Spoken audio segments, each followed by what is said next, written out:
அனைத்து ஆன்மாக்களுக்கும் அன்பான காலை வணக்கம்.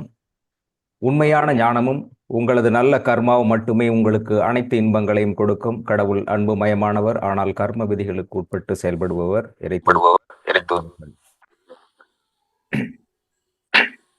அதாவது நேற்றைக்கு சொல்லியிருந்தோம், வகுப்பு தொடங்கும் பொழுது ஒரு நிமிடம் வேண்டுதலோடு பிரேயரோடு ஆரம்பிக்கலாம் அப்படின்னு.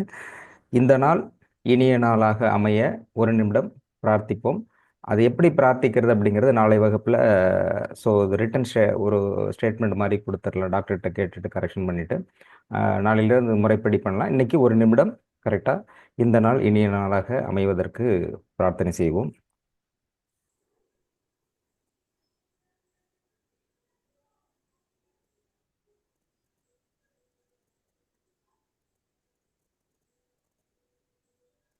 அப்படிங்கிறது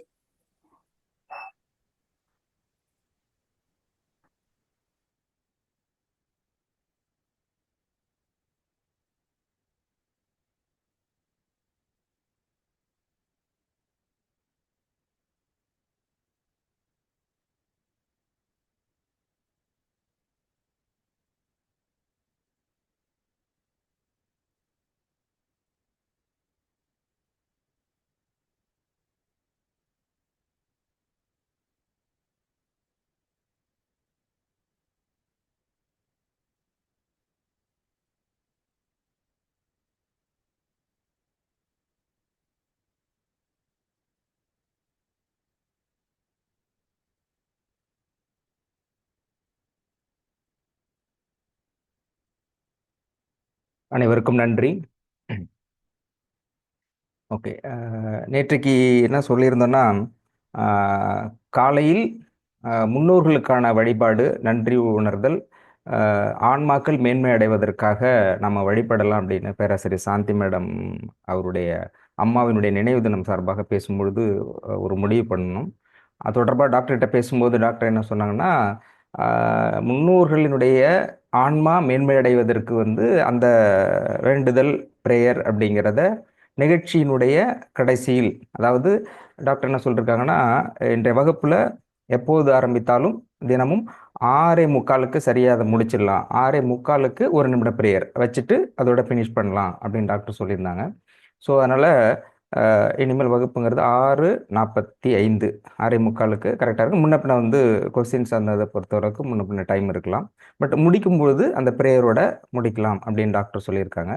அப்புறம் பெரும்பாலானவர்கள் ஸ்டார்டிங்கில் இருக்கிறது நல்லாயிருக்கும், எடுத்தோடனே ஒரு ப்ரேயர் வச்சு ஆரம்பிக்கிறது நல்லாயிருக்கும் அப்படிங்கிற கருத்தையும் சொல்லியிருந்தாங்க. அதுவும் ஏற்றுக்கொள்ளப்படுகிறது. அதை டாக்டர்கிட்ட சொல்லிவிட்டு அது எப்படி ப்ரேயர் பண்ணணும் ஆல்ரெடி எல்லாருக்குமே தெரியும். நன்றி சொல்கிறது அப்படிங்கிறது, மன்னிப்பு கேட்கறது, மன்னிப்பு விடுறது, நன்றி, எஸ், இது எல்லாமே தெரியும். அது எப்படி அந்த ஒரு நிமிடம் இப்போது எல்லாருமே வந்திருக்கோம், இந்த இந்த ஷார்ட்டில் உட்காரும் பொழுது இந்த ஒரு நிமிடம் போகிறதுங்கிறது எவ்வளோ லாங் டைம் எடுக்கிறதுங்கிற மாதிரி ஃபீல் இருக்குதா? இப்போ ஒரு நிமிஷம் இருக்கு இல்லையா, அந்த நிமிஷம் இது எப்படா முடியுங்கிற மாதிரி சீக்கிரம்னா, இந்த ஒரு நிமிடம் பிரார்த்தனைக்காக, வேண்டுதலுக்காக அந்த ஒரு நிமிடம் இருக்கு இல்லையா, அது இந்த மாதிரி குருஷிலான டயத்தில் அந்த இருக்கும்போது அந்த இன்டென்ஷனோட ஒரு அதிகாலையில் எழுந்து ஒரு விஷயத்திற்காக நாம் காத்து கொண்டிருக்கின்ற பொழுது அந்த ஒவ்வொரு நொடி பொழுதும் அது மிகப்பெரிய சக்தி வாய்ந்ததாக இருக்கும். அந்த எனர்ஜி எல்லாமே ஒருமித்த கருத்தோடு ஒன்றிணைகின்ற பொழுது அது மிகப்பெரிய அளப்பரிய ஆற்றலாக இருக்கும். அந்த வேண்டுதல் அப்படிங்கிறது மிகப்பெரிய ஒரு ஆற்றலை கொடுக்கும். அப்போ இந்த ஆற்றல் அப்படிங்கிறது இந்த நாள் இன்னைக்கு நம்ம செய்ய போகிறோம் இல்லையா, அது எப்படி இருக்கலாம் அப்படிங்கிறது என்னுடைய எஸ் நான் சொல்கிறேன். ரோஜா மேடம் போட்டிருக்காங்க, நன்றி சொல்ல விரும்புகிறேன்னு. அதுக்கு தான் நான் வேண்டுதல் அப்படிங்கிற விஷயத்தை ஆரம்பிக்கிறேன்.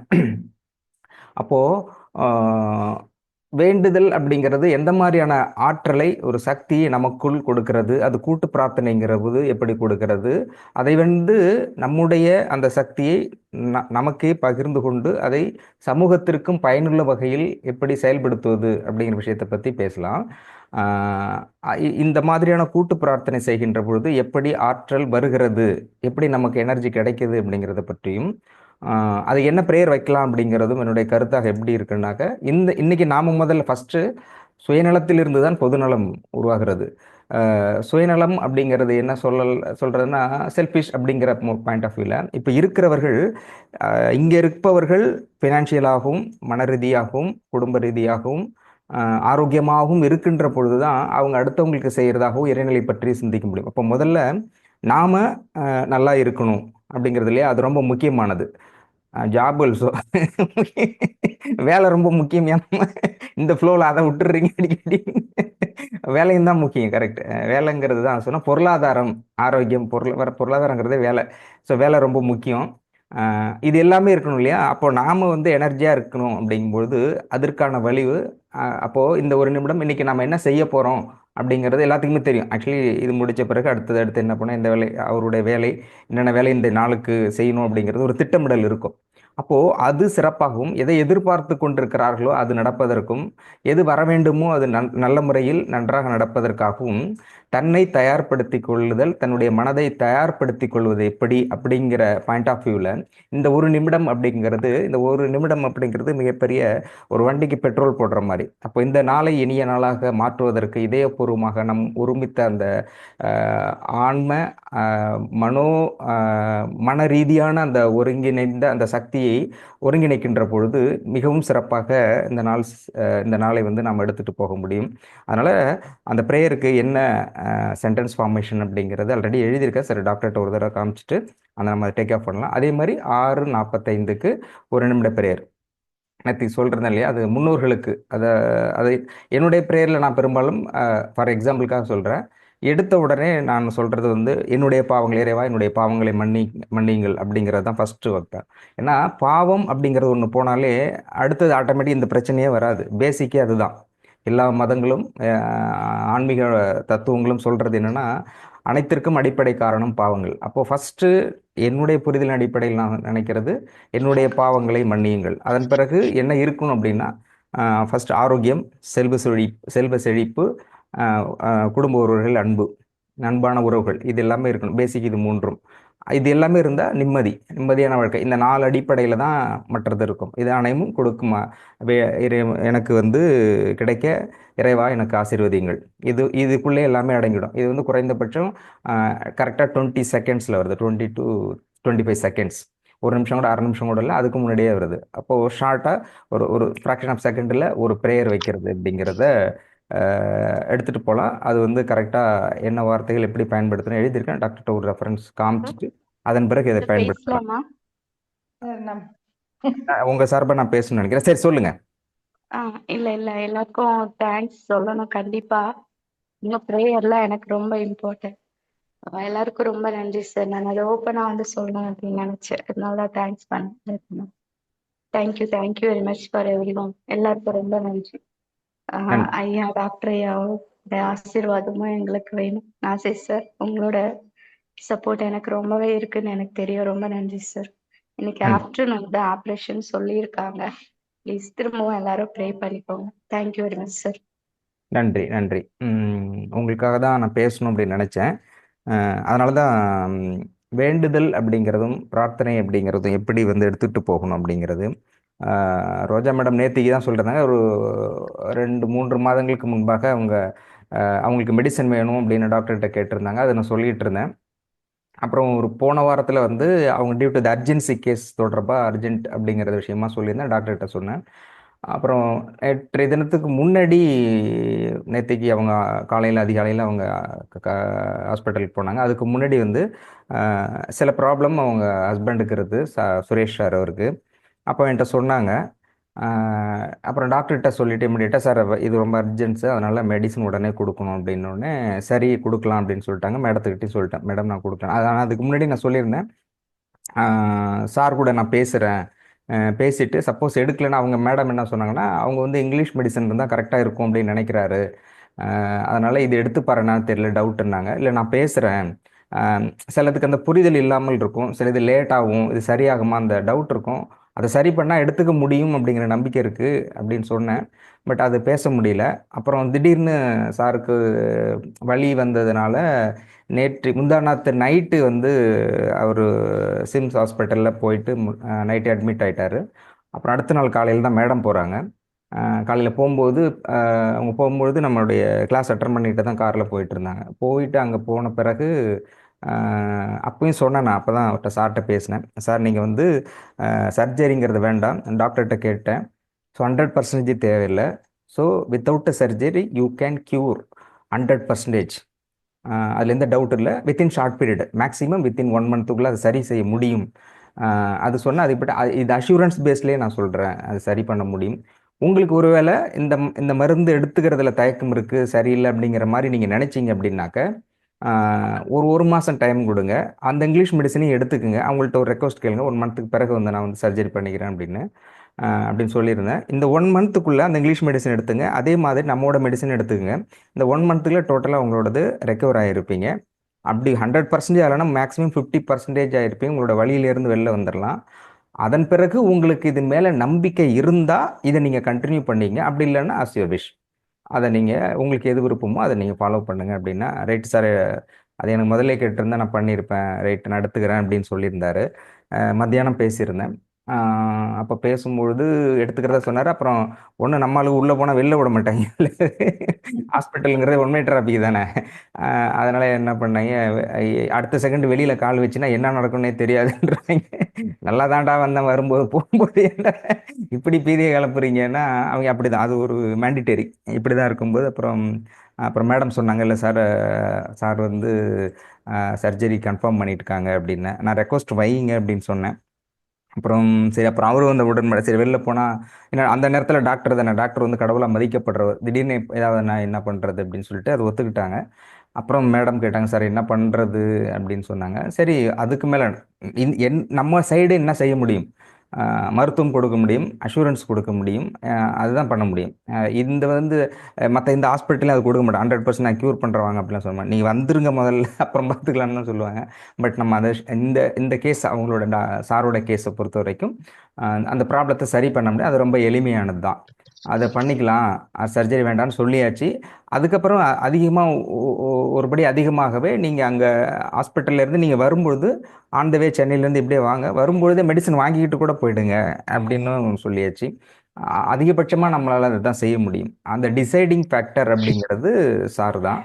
அவங்க இப்போதைக்கு வேண்டாம் அப்படின்னு சொல்லியிருக்காங்க. அது ஒரு பெரிய ஆப்ஷன், ரொம்ப ரொம்ப மைனர் தான், ரொம்ப மேஜர் தான். அதனால் இது வந்து கேஷுவலான ஒரு சின்ன ஆப்ரேஷனுங்கிறதுனால பயப்பட தேவையில்லை, ரொம்ப கேஷுவலானது தான், இயல்பானது. இதனால் பெரிய பாதிப்புகளும் எதுவும் இல்லை, ரொம்ப இயல்பான ஒரு இது, அதுவும் தேவையும் இல்லாத ஒன்று. அதனால் இந்த ஆப்ரேஷனுங்கிறது பெருசாக அப்படின்னு நினைக்க வேண்டாம், ரொம்ப இயல்பானது, ரொம்ப சாதாரணமானது. இது சரி பண்ண முடியும், ஆப்ரேஷன் இல்லாமலும் சரி பண்ண முடியும், ரொம்ப கேஷுவலானது. நிறைய பேர் குரூப்லேயும் போட்டிருந்தாங்க இது மாதிரி ப்ரேயர் பண்ணிக்கிறேன்னு. பட் அந்த ப்ரேயருக்கு வேண்டுதலை தெரிவித்த வேண்டிக் கொண்ட அனைவருக்கும் நன்றியை தெரிவித்துக் கொள்கின்றேன். அப்போ அவங்க வேற நம்ம வேற, இந்த குழுவில் பயணிக்கின்ற ஏறத்தாழ இப்போது லைவ்ல வரக்கூடிய நூற்றுக்கணக்கானவர்களும், யூடியூப்ல பார்க்கக்கூடிய ஆயிரக்கணக்கான நேர்களும் எல்லாருமே டாக்டர் இளங்கோ ஆயுஷ் ஹாஸ்பிட்டல் அப்படிங்கிற ஒரு குடும்பத்தை சேர்ந்த உறவுகள் தான். அதனால் வந்து அவங்க இருக்காங்கன்னா ப்ரேயருங்க எல்லாருமே ப்ரேயர், சிலர் ப்ரேயர் வந்து போஸ்ட் போடலை, பட் எல்லாருக்குமே அவங்க நல்லா இருக்கணும் அப்படிங்கிற எண்ணம் எல்லாருக்குமே இருக்குது. அந்த ஒரு உறவின் பாலத்தின் அடிப்படையில், உறவினுடைய ஒருங்கிணைப்பின் அடிப்படையில் தான் இது பயணிக்கப்படுகிறது. அப்படி பயணிக்கப்படுவது தான் நீண்ட நெடுங்காலத்திற்கு ஒரு செய்தியை மக்களுக்கு சொல்வதாக அல்லது சொல்லப்படுகின்ற செய்தியை பின்பற்றுவதாக இருக்கும் அப்படின்னு நினைக்கிறேன். நிச்சயமாக அது அந்த அந்த அவங்க ஹாஸ்பிட்டலில் எக்ஸ்ட்ரா ஏதாவது பிட்டிங் போடாமல் இருந்தால் நிச்சயமாக ஒரு பரிபூர்ண ஆரோக்கியத்தோடு இருப்பார். அவர் பரிபூர்ண ஆரோக்கியம் இருப்பதற்காக காலையில் ஹீலிங் கொடுத்துருந்தேன், காலையில் ப்ரேயர்லேயும் இருந்தேன், டாக்டர்கிட்டையும் சொன்னேன். டாக்டர் ஸ்பெஷல் ஹீலிங் கொடுத்துருக்காங்க. நிச்சயம் ஆரோக்கியமாக நல்ல முறையில் அவர் இருப்பாங்க, வருவாங்க அப்படிங்கிற நம்பிக்கையும், இதற்காக பிரார்த்தனை இருந்த அனைவருக்கும் இந்த நேரத்தில் நன்றி சொல்ல கடமைப்பட்டு கொண்டிருக்கின்றேன். நன்றி, அனைவருக்கும் நன்றி. இதில் கூடுதல் தகவலாக சொல்ல நான் விரும்புகிறது, சப்போஸ் நம்ம இதில் யாருக்காவது ஆப்ரேஷன் அப்படிங்கிற பாயிண்ட் ஆஃப் வியூவில் யாருக்காவது உடல்நிலை சரியில்லை, அவங்களுக்கு ஆப்ரேஷன் அப்படிங்கிற ஒரு டிசைட் ஃபேக்டர் ஹாஸ்பிட்டல்லையோ அல்லது அந்த குடும்பத்தை சார்ந்தவர்கள் எடுக்குகின்ற சூழல் வந்தால், ஆப்ரேஷன் கம்பல்சரி அப்படிங்கிற சூழல் வந்தால் குறைந்தது தயவு செஞ்சு ஃபோன் பண்ணுறீங்க. மேக்ஸிமம் நான் எல்லாத்தையுமே எடுத்துடுறேன். ஒரு சிலர் எடுக்காததுக்கு ரீசன் அவர்களுக்கு ஏற்கனவே பதில் சொல்லிட்டேன், அந்த பதில் திருப்பி சொல்லணுங்கிறதுக்காக மட்டும் எடுக்கிறேன். பட் அதனால் திருப்பி நான் சொல்லிவிடுவேன், மெசேஜில் வந்துருங்கன்ற. ஸோ பெரும்பாலும் எடுக்காத சூழ்நிலை, இல்லைனா ப்ரேயர் இருப்போம், சில சார் கூட மீட்டிங்கில் இருக்கலாம், அல்லது வேறு கான்ஃபரன்ஸ் காலில் இருக்கலாம், நான் எடுக்கல அப்படிங்கிறது எடுக்க முடியாத சூழல்ல இருந்தால் மட்டும்தான் எடுக்க மாட்டேன். இல்லைன்னா கம்பல்சரி அட்டன் பண்ணுவேன். அதில் சப்போஸ் இந்த மாதிரி ஆப்ரேஷன் அப்படிங்கிற சூழல் யாருக்கு அல்லது உங்களுக்கு தெரிந்தவர்களுக்கு வந்தால் நிச்சயமாக உடனடியே எனக்கு மெசேஜ் போட்டு ஒரு கால் பண்ணிவிட்டு மெசேஜ் கொடுத்துருங்க. ஆஹ் யாருக்கு எந்த சூழ்நிலையில் எந்த மாதிரியான ஆப்ரேஷன் இருந்தாலும் நிச்சயம் ஆப்ரேஷன் இல்லாமலே அவர்களை 100% சரி செய்ய முடியும். இது வந்து வெரி தெளிவாக அத்தன்டிக்காக நான் சொல்ல கடமைப்பட்டிருக்கிறேன். அந்த மாதிரி இருந்தாக்க முன்கூட்டியே சொல்லிடுங்க. அதில் ரொம்ப ரொம்ப முக்கியமானது, யார் ஆப்ரேஷன் செஞ்சுக்க போகிறாங்களோ அவங்க அது வேண்டாங்கிற ஒரு தெளிவான முடிவில் அவங்க முதல்ல இருக்கணும். இங்கே ஏற்கனவே ஒரு அம்மா வந்து கோயம்புத்தூரில் லைவ்ல இருக்காங்கன்னு நினைக்கிறேன். அவங்க அப்படி தான் சொன்னால், அந்த 3 வயது குழந்தை ஏற்கனவே நான் ப்ரேயர்லேயும் வச்சுருந்தோம். டயபெட்டிக் ஆக்சுவலி அந்த இது டயாலிசிஸ் இது டயக்னைஸ் பண்ணப்போ அதுக்கு வந்து இன்சுலின் போடுற அளவுக்கு இருந்தது. இன்சுலின் தேவையே இல்லை. இயல்பான வாழ்க்கை முறையில், உணவு முறையில் கொஞ்சம் மாற்றம், கொஞ்சம் மருந்து, புரிதல் இருந்தால் போதும், 100% அதுலேருந்து வெளியில் வந்துட முடியும். அவங்கள்ட்ட அவங்க சொன்னாங்களே தவிர அவங்கள விடவும் நான் அதில் வந்து அதிகமாக கவனம் எடுத்து அந்த குழந்தைக்கு ஆப்ரேஷன் செய்ய அந்த டயாலிசிஸ்க்கு போக வேண்டாம், 3 வயது குழந்தை போக வேண்டாம் அப்படிங்கிறதுல ரொம்ப உறுதியாக இருந்து அதுக்கு நாம் என்ன பண்ண முடியுமோ அது எல்லாமே செஞ்சேன். பட் அவங்க அந்த அம்மாவுடைய மகளும் மருமகனும் வந்து இல்லை இல்லை, இது வந்து இங்கிலீஷ் மெடிசனில் போனால் தான் கரெக்டாக இருக்கும், இது போயிட்டு சரியாக இருக்கோ இல்லையோ வேணான்ட்டு அவங்க வந்து அந்த டிசைட் பண்ணுறாங்க. அப்போ அதில் நாம் ஒன்றும் செய்ய முடியாது. நாம் தயாராக இருந்தாலும் அவங்க அதற்கு உடன்படலைன்னா நம்ம ஒன்றும் செய்ய முடியாது. அப்போது இந்த மருத்துவத்தை நம்பி எடுத்துக்கொள்ள தயாராக இருப்பவர்களுக்கு மட்டும்தான் நம்மளால் கொடுக்க முடியும். அதை தாண்டி வாலண்டியராக செய்வதற்கான வாய்ப்பு இல்லை. ஸோ அப்போது ஆப்ரேஷன் அப்படிங்கிற கட்டத்தில் யாருக்காவது இருந்தால் அவருக்கு முதல்ல இந்த நம்மளுடைய ஆப்ரேஷன், நம்மளுடைய மெடிக்கல் மெத்தட் அப்படிங்கிறத தெளிவாக சொல்லிட்டு 100% ஆப்ரேஷன் இல்லாமல் எந்த வியாதி, எந்த நோயாக இருந்தாலும், எந்த சூழலில் இருந்தாலும் அதை நாம் சரி செய்துவிட முடியும் அப்படிங்கிறத இறையருளின் சார்பாகவும் இறையருள் சித்தர்கள், தேவதைகள், டாக்டர் ஐயா சார்பாக நான் சொல்லிக்கொள்ள கடமைப்பட்டிருக்கேன். ஏன்னா நிறைய பேர் டக் டக்குன்னு திடீர்னு தான் ஆப்ரேஷன் போகிறாங்க, திடீர்னு அந்த சூழலில் வரும்பொழுது நீங்கள் ஜஸ்ட்டு சொல்லிட்டீங்கன்னா அது என்ன பண்ணணும் அப்படிங்கிறத உடனே நிறைய இது அந்த மாதிரி கேசஸில் உடனடியாக எடுத்து நம்ம பண்ணியிருக்கிறோம். ஆப்ரேஷன் வேண்டாம் அப்படிங்கிறத, அது என்ன செய்யணுங்கிறத உடனடியாக நம்ம செஞ்சுருக்கோம். அதனால் இந்த ஒரு விஷயத்த திரும்பவும் நல்ல மனதில் பதிய வைத்துக் கொள்ளுங்கள். யாருக்காவது ஆப்ரேஷன் அப்படின்னா அது வேண்டாம்.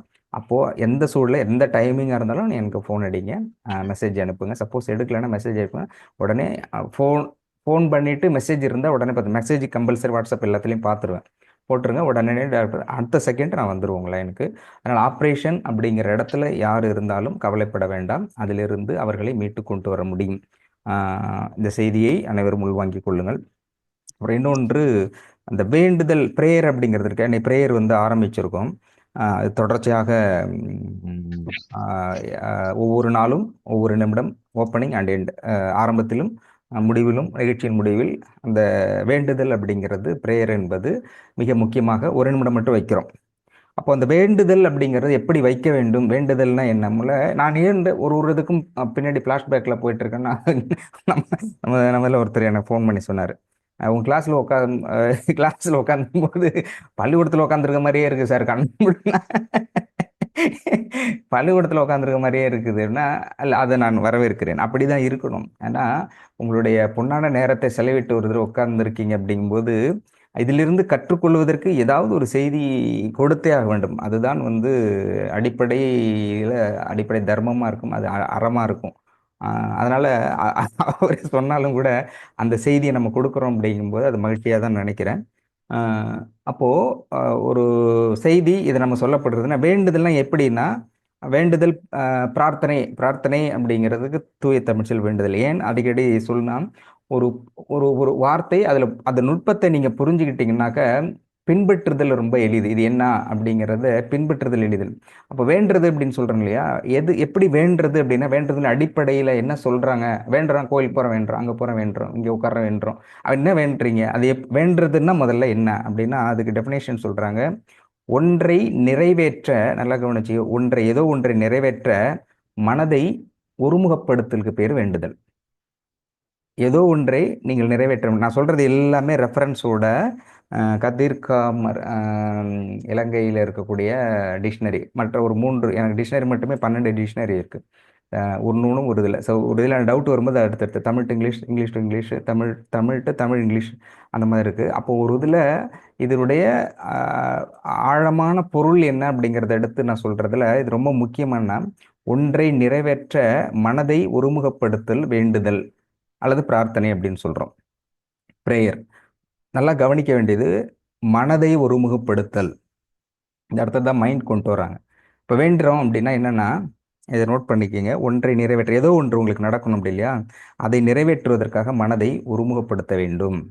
எப்படி மனதை, அதுக்கு தான் ப்ராக்டிஸ் கொடுக்குறோம். அப்போ எல்லாமே எங்கே வந்து நிற்கிதுன்னா மனதில் தான் வந்து நிற்கிது. ஒன்றை மனதில். அப்போ சங்கல்பம் அடிக்கடி டாக்டர் சொல்கிறாங்க, சங்கல்பம் வைங்க. எப்போ சங்கல்பம் வைக்கிறது, முதல்ல சங்கல்பம் என்ன அப்படின்னு, இதுக்கு அதுக்கு என்ன வித்தியாசம்னா, சங்கல்பம் அப்படின்னா அதுக்கு ஈக்குவலான பாயிண்ட் என்ன சொல்கிறாங்கன்னா உறுதி. அப்போது ஒன்றை அடைவதற்கு ஒன்றை வைத்து வேண்டுதல். இப்போ ஏதோ ஒன்றுனா இது நடந்தால் நான் அது செய்கிறேன். சங்கல்பம்ங்கிறது இதை வைக்கிறேன். இப்போ வந்து 1000 ரூபாய் பணம் கொடுக்குறோம் இல்லையா, இந்த பணம் இதில் இருக்கின்ற இந்த நன்மையும் இந்த புண்ணியமும் இவருக்கு போகட்டும். ஒன்றை வைத்து வேண்டுதல் அப்படிங்கிறது சங்கல்பம். அதில் சங்கல்பம் டைரக்ட் மீனிங் அப்படின்னா உறுதி. அதில் உறுதியாக இருக்கணும். நம்ம சில பேர் சங்கல்பம் வச்சு இந்த மகாபாரத போரில் நான் அவனை கொன்றே தீர்வேன் அப்படின்லாம் வருது இல்லையா, பழிவாங்க, இதெல்லாம் சங்கல்பம். அது உறுதியாக இருக்கிறாங்கன்னு அர்த்தம். இன்னொன்று வந்து கான்ஃபிடென்ட், மிக உறுதியாக அதிலிருந்து பின்வாங்காத அளவிற்கு இருக்கிறது. அது எப்படின்னா ஒன்றை வைத்து ஏதோ ஒரு வேண்டுதல், ஒன்றை வைத்து உறுதியாக வேண்டுதல், கான்ஃபிடென்ட்டாக இருக்கிறது அப்படிங்கிறது சங்கல்பம். அப்போ வழிபாடுங்கிறதுனா இதுக்கான ப்ராசஸ். இந்த சங்கல்பம் வைக்கிறது, ப்ரேயர் பண்ணுறது, இதுக்கான ப்ராசஸ்ங்கிறது வழிபாட்டு முறை. இதெல்லாம் சொல்லணும்.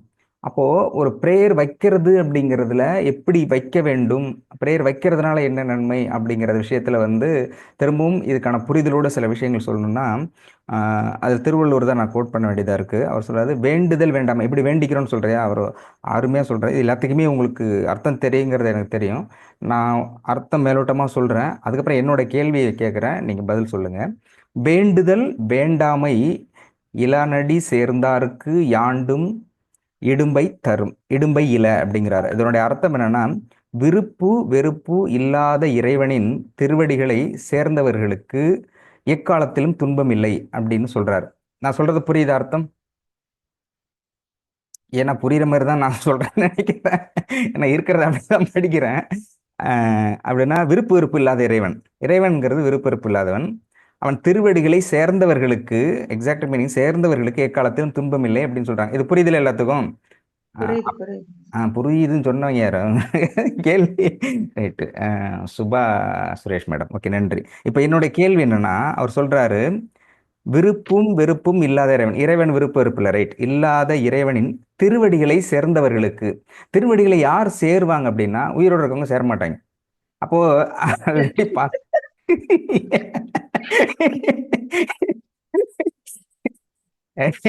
என்னோட ஃப்ரெண்ட் அப்படிதான் சொல்ல, மாப்பிள்ளை கேள்வி கேட்கறாங்க கிளம்புறேன். அப்போ இருக்கிறவங்களுக்கு இல்லை.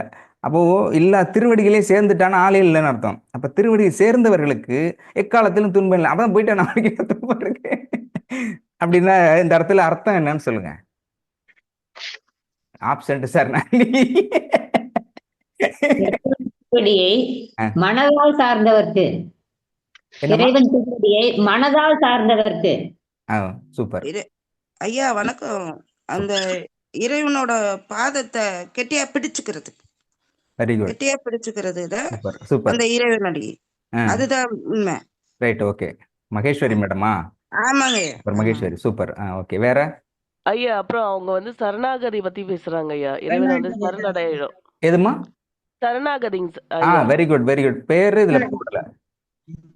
சரணாகதி உங்க பேர் என்ன ஐயா? கவியரசி பேசுறேங்க ஐயா. உங்க பேர் கச்சாமச்சான் இருக்குது, BBDASHO அப்படி வாய்ஸ் தெரிஞ்சது. இப்படி ஒரு படிப்பு யாராவது படிச்சிருப்பாங்களான்னு தெரியல, அதனாலதான். ஐயா, அப்புறம் ஒரு விஷயம் மட்டும் சொல்லணுமா இருந்ததுங்க ஐயா. இப்ப நீங்க சொன்னீங்க இல்லைங்களா, அந்த ஆபரேஷன் தேவையில்லாம நம்ம முடிச்சிடலாம், அதுக்கு முன்னாடி ஸ்டேஜ்லயே நம்ம வந்து எல்லாருக்கும் இங்க கால் பண்ணும்போது அந்த மாதிரி சுச்சுவேஷன் இருந்தா நீங்க நம்ம கிட்ட வரும்போது சரி பண்ணிடலாம் அப்படின்னு சொன்னீங்க இல்லையா. அது ஜஸ்ட் ஒரு குயிக்கா சொல்லிடுறேன். அப்பாக்கு வந்து அந்த மாதிரி ஒரு 1.5 monthsக்கு முன்னாடி வந்து ஸ்பைனல்ல வந்து ஏதோ டிஸ்க் பல்ஜ் அந்த மாதிரி ஒரு காரணத்துக்காக ஆபரேஷன் பண்ணியே ஆகணும் அப்படின்ற மாதிரி ஒரு ஸ்டேஜுக்கு வந்துருச்சுங்க ஐயா. எங்க எங்க ஊர் சைடெல்லாம் ஆரணி. எங்க ஊர் வந்து ஆரணி. எங்களுக்குலாம் வந்து எதுனாலும் நாங்க சிஎம்சி நியர்பை வந்து வேலூர் சிஎம்சி தான் நாங்க போவோம். எதுவா இருந்தாலுமே நல்லா பார்த்து அனுப்பிச்சுடுவாங்க. ஓகே. அங்கேயே வந்து என்ன சொல்லிட்டாங்கன்னா, ஆப்ரேஷன் தான். எடுத்ததுமே ஆப்ரேஷன் தான். வேற இதுக்கு ஸ்டெப்பே கிடையாது அப்படின்னு சொல்லிட்டாங்க. அப்பாவுக்கு வந்து ஏஜ் 78 ஆகுது. ஸோ இந்த ஏஜ்ல அவருக்கு ஸ்பைனல் ஆப்ரேஷன் பண்ணி அதுக்கப்புறம் எப்படி இருப்பாங்கன்னு தெரியலன்னு சொல்லிட்டு, ரொம்ப ஒரு அவசியமா அப்படின்ற மாரி ரொம்ப வருத்தமா இருந்ததுங்கய்யா. அப்போ உங்ககிட்ட நாங்க மெசேஜ் அனுப்பிச்சு நம்ம பேசினப்போ நீங்க அவ்வளோ ஆறுதல் சொல்லி அப்பாக்காக அம்மாக்காக ப்ரே பண்ணிக்கிறோம் ஐயாக்கு கிட்டயும் சொல்லி நாங்க ப்ரே பண்ணிக்கிறோம்னு சொல்லிட்டு எங்களுக்காக எல்லா விதமான பிரார்த்தனையும் வச்சீங்க ஐயா. அதுக்கப்புறம் அந்த சென்னையில ஒரு ஹாஸ்பிட்டல்ல போயிட்டு அதுக்கு ஒரு இன்ஜெக்ஷன் மட்டும் போட்டாங்க ஐயா. அதுக்கப்புறம் போட்டதுக்கப்புறம் இதுலயே சரியாயிடும் அப்படின்னு சொன்னாங்க ஐயா. இப்போ வந்து ஆப்ரேஷன் இல்லாம நலமா நடக்கிறாரு, போறாரு, பழைய வாழ்க்கையே வாழ்ந்துட்டு இருக்காருங்க ஐயா. அதுக்கு வந்து இந்த நேரத்துல உங்களுக்கு எல்லாருக்கும் சொல்லிக்க விரும்பி உங்களுக்கு அந்த நன்றியும் சொல்லணுன்றதுக்காக ஒரு ஒரு சொல்லணும்னு சொல்லிட்டு நான் நினைச்சுக்கிறேங்க ஐயா. ரொம்ப நன்றிங்க ஐயா உங்களுக்கும் சித்தர் பெருமக்களுக்கும் டாக்டர் இளங்கோ ஐயா அவர்களுக்கும் எல்லா இந்த குழுவில் இருக்கிற எல்லா மக்களுக்காகவும் நான் ரொம்ப நன்றி சொல்லிக்கிறேங்க ஐயா. நன்றி நன்றி, ரொம்ப நன்றிம்மா, ரொம்ப நன்றி. நிச்சயமாக மருந்தை விட மகத்தான சக்தி அப்படிங்கிறது மனதுக்கு உண்டு. நன்றி நன்றி, உங்களுடைய தகவலுக்கு நன்றி. நான் எப்படி நன்றிங்க. சொல்றேன்னா, ஓகே, நன்றி.